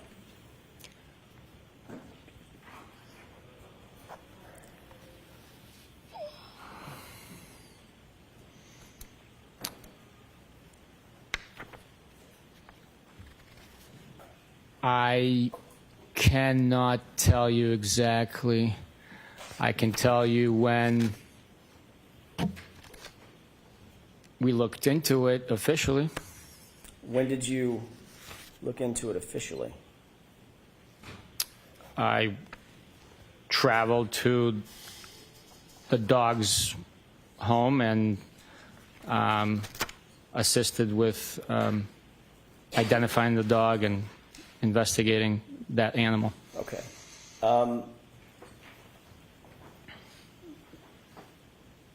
What documentation did you use to identify that animal?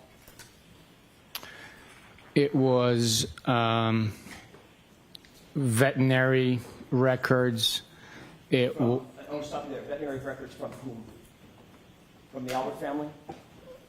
When they I did not get any veterinary records from the Albert family. The veterinary records that you did get were veterinary records that had been utilized with the Albert name? Where these veterinary records? The veterinary records were with the vet that's caring for the dog and also owns the dog now. Okay. And those records also had been dated prior to when the dog was owned by the Alberts. Okay. So, other than some veterinary records that, and by the way, the dog's not even named Chloe, correct? The new owners renamed the dog, yes. Cora? That's correct. Yes. And the new owners did not get that dog from Brian and Nicole Albert, did they? No, they did not. They got it from a separate person. Is that right? That is correct. Separate person named Riley? That's her last name, yes. And did this person Riley have any records showing purchase of Chloe or adoption of Chloe from the Alberts? No.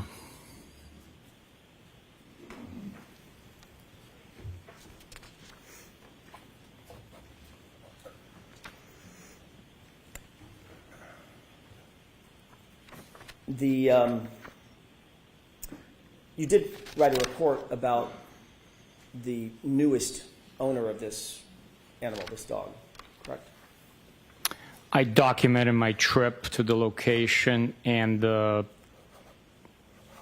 steps I took and services I provided in the investigation. And in that report, you omitted the name of the new owner? I'm not sure. Did you omit the location of where you actually came in contact with this animal? You're going to have to show me my report. I don't remember.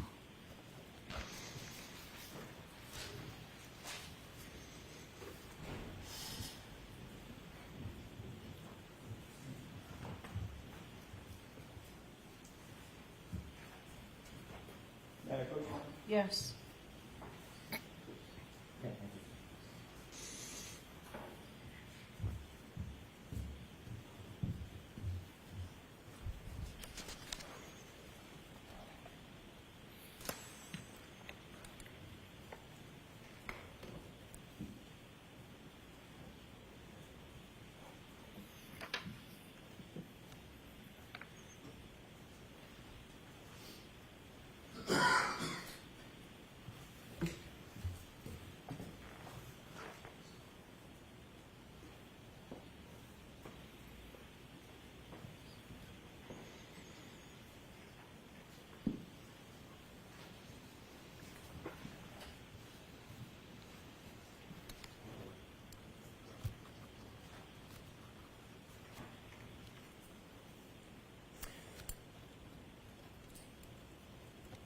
Okay, I apologize about that. No problem. I'm the one slowing us down just a little bit.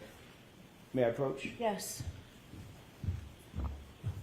Did this, reviewing your report, refresh your recollection as to whether or not the new owner's identifying information is in this report? It did. And is that information in the report? No, it is not. You've got, there are some veterinary records that you supplied along with your report, correct? Yes. That you gathered? I'm sorry, what was That you it? gathered along while you were doing this? Yes, yes. May I approach? Yes.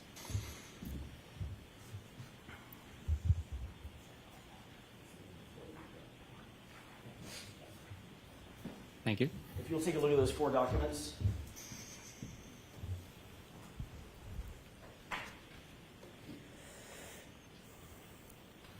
Do those appear to be the veterinary records that you gathered related to this animal?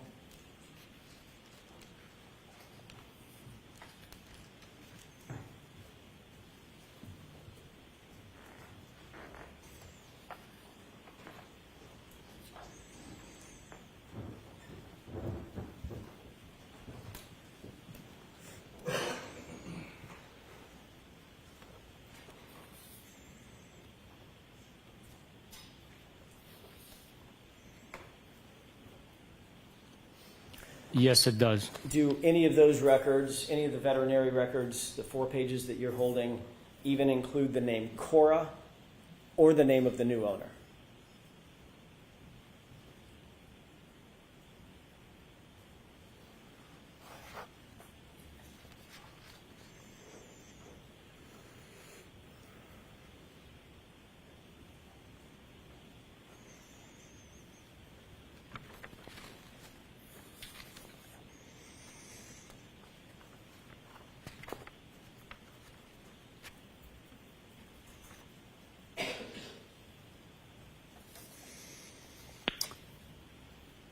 I browsed through it, and no, it does not appear that Cora or the new owner are included in any of these 4 pages.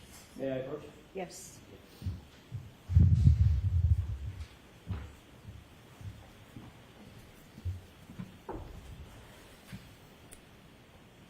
You don't have any transfer records for Chloe, correct? All the records that are provided by the owner. I'm going to go through a series of questions, Sergeant. If you can answer it yes or no, that might make it go a little faster. You don't have any transfer records, correct? I wouldn't know what it looks like. That's why it's even quicker me telling you that that's all the records that I have. Okay. I want an answer to my question. You Okay. don't have any transfer records. I don't know what a transfer record would look like, so the I answer can't. is no. I don't know. Okay. You don't have any rehoming records. I don't know. You don't have any purchase records. I don't know. The only records you do have are those 4 pages of veterinary records that don't have the name Cora and don't have the new owner's name. Correct?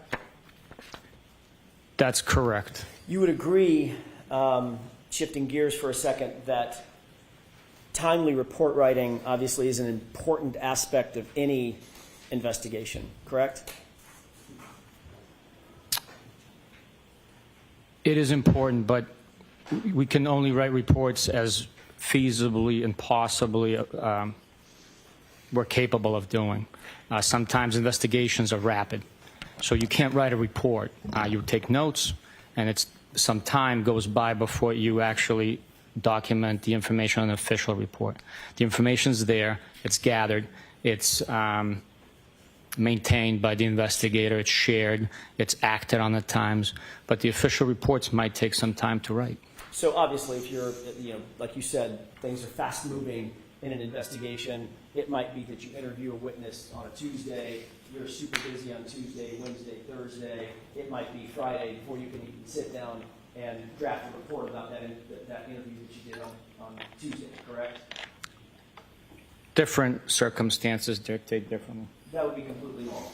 Yes, it is. But most of the time, it's best practices, and you're taught, and you teach your subordinates, that it's best practices to reduce to writing and memorialize a report as close in time to the event in question that's being memorialized as you can, right? Obviously, perfect world. In the perfect world, we'd write it as it's happening.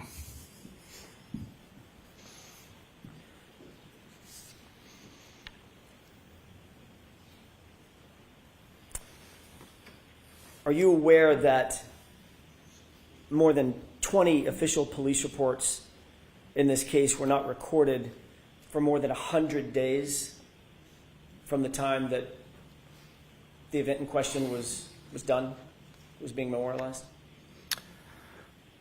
I did not know the exact date in delay. Are you aware that there are 11 reports that are more than 300 days from the time of the event that was being memorialized? I was not aware, no. Are you aware that there are 3 reports that are more than 400 days from the time of the event that was being memorialized?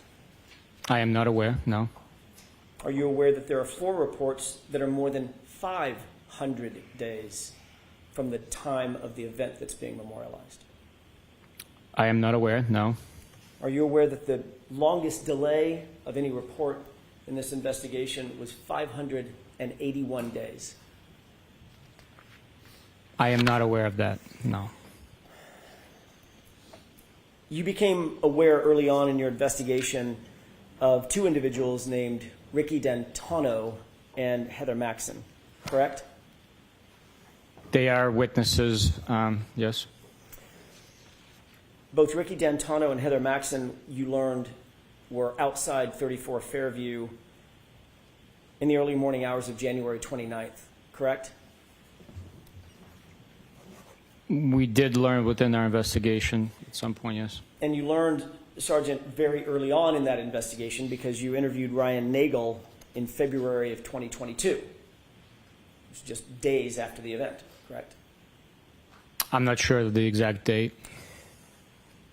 Obviously, as you just said, you became aware that Ricky D'Antano and Heather Maxon were witnesses in your homicide investigation, important witnesses, you'd agree, correct?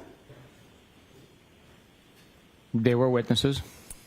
You learned that they arrived at the house at 34 Fairview sometime after Karen Reed and John O'Keefe arrived and pulled up behind their parked SUV, correct? Objection.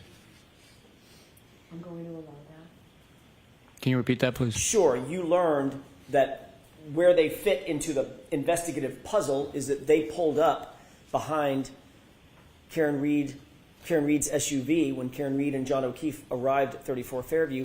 They pulled up sometime after that and pulled up right behind them, correct? That's not correct. What is not correct about that? They arrived simultaneously. Karen Reed took a right onto Fairview. They yielded to them and followed towards 34 Fairview, stopping at the driveway as Karen Reed proceeded further up. Did you listen to the testimony in this case up to this point? No. There's a sequestration order, correct?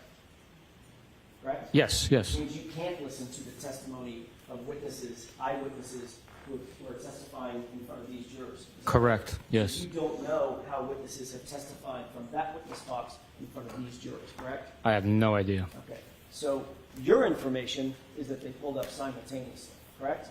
Objection. Is that what you just testified to? That's my memory from what the interview produced.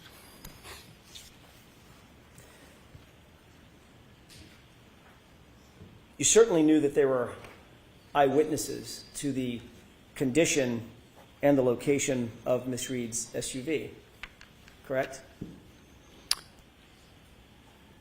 Yes, from their interviews, yes. And you also are aware that they would have been in a position to see the occupants of Miss Reed's SUV as they were behind it and then pulled around it, correct? Objection. Sustained. Did you become aware that they were in a position behind the SUV and as they pull around it, they could still see the SUV? Objection. Sustained.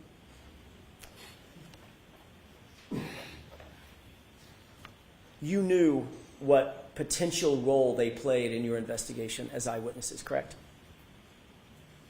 Generally? When we interviewed them, when we learned of their existence, when we interviewed them, we collected information based on their recollection. Okay. My question was, you're aware that they had a certain perspective as it relates to the SUV that night, the early morning hours, right? Based on their interviews, they had a perspective with the brake light being on constantly. I'm not asking you what they said. I'm asking you if during the course of your investigation you learned that Ricky D'Antonio and Heather Maxson had a perspective. They were eyewitnesses to certain things. As Yes. relative to the SUV. Right? Yes.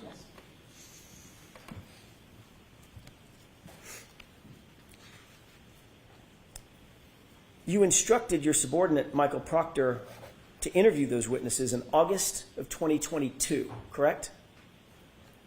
I'm not sure when they were interviewed. I don't have a memory of instructing him to go interview them.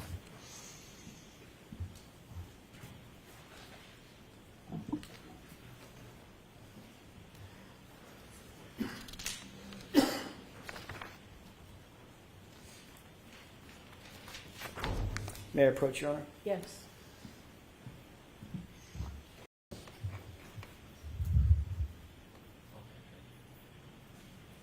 Thank you. Take a look at that document and tell me if you. Why don't you just tell me if that, whether or not that refreshes your recollection as to communications you had with Michael Proctor specifically.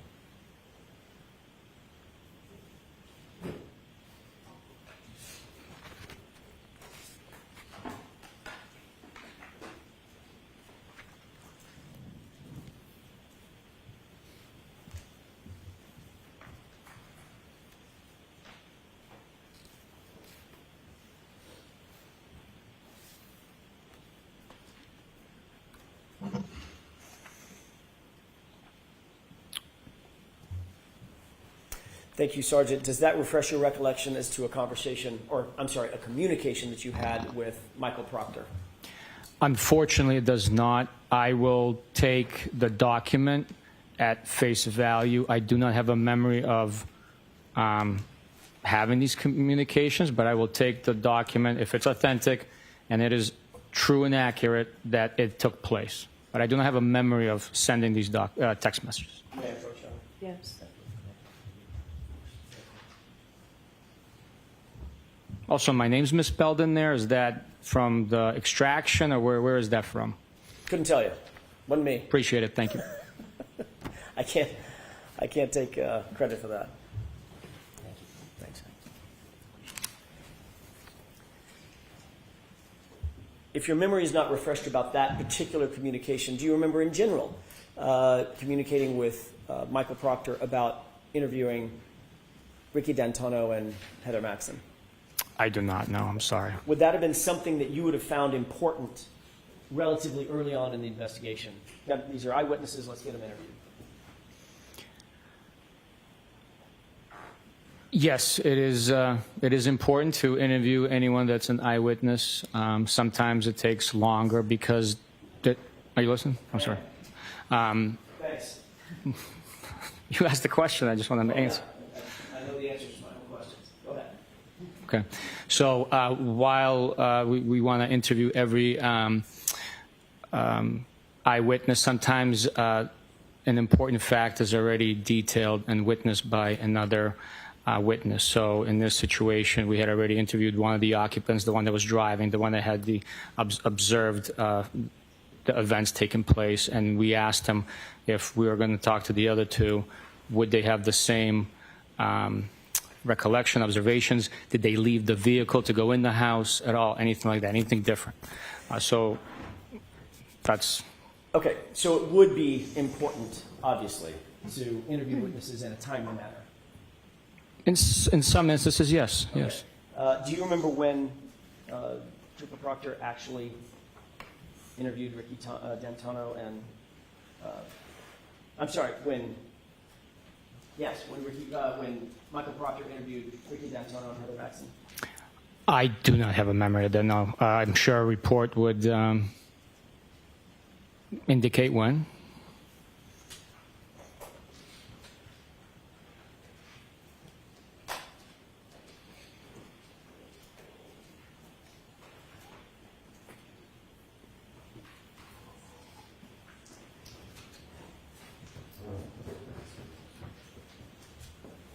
May I approach you? Yes.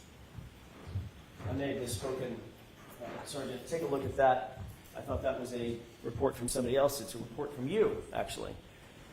Tell me if that refreshes your recollection as to when Ricky D'Antonio was actually interviewed. Yes, this report, authored by me, was states that on Saturday, September 2nd, he was interviewed. What year? 2023.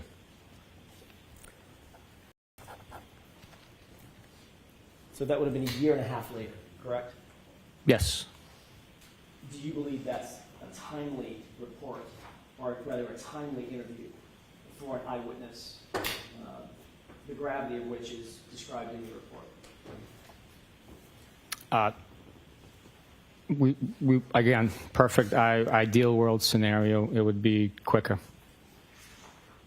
So that would be, no excuses, I'm not throwing bars, but that would be untimely, correct? Year and a half later? We do the best we can. You indicated that your memory was that the cars arrived simultaneously. That's a interview with Ricky D'Antonio. Do you see the highlighted portion?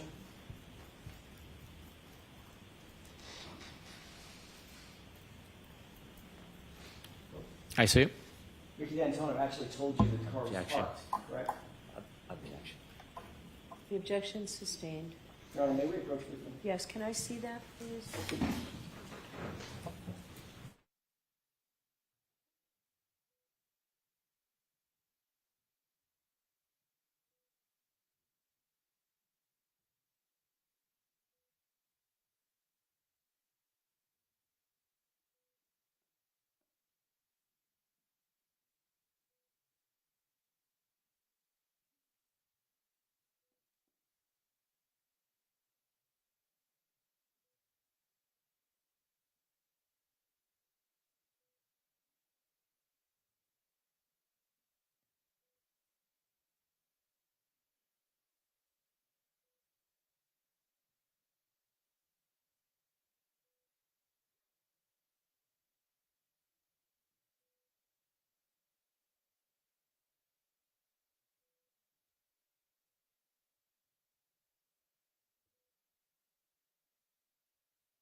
May I, Your Honor? Yes. Thank you. Isn't it true that when you interviewed Ricky D'Antonio, he indicated that upon their arrival at home, 34 Fairview, quote, a dark-colored SUV was parked in front of the home facing up towards Chapman Street. That's what he told you, correct? That's what the report indicates for Ricky's interview, yes. And in fact, you wrote this report based on Ricky's interview. I wrote that report, yes. Thank you.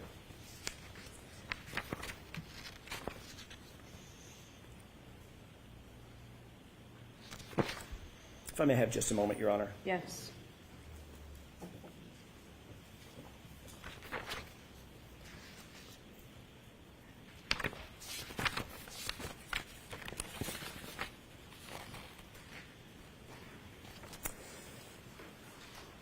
Your Honor, I'm just about to start. Why don't we come to sidebar now from the floor?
Jurors, especially as this moves along, I think it becomes more important for me to talk to the lawyers about scheduling to give you some idea on how we're doing. I can tell you that everybody's in agreement that we are right on schedule. So we're not behind schedule.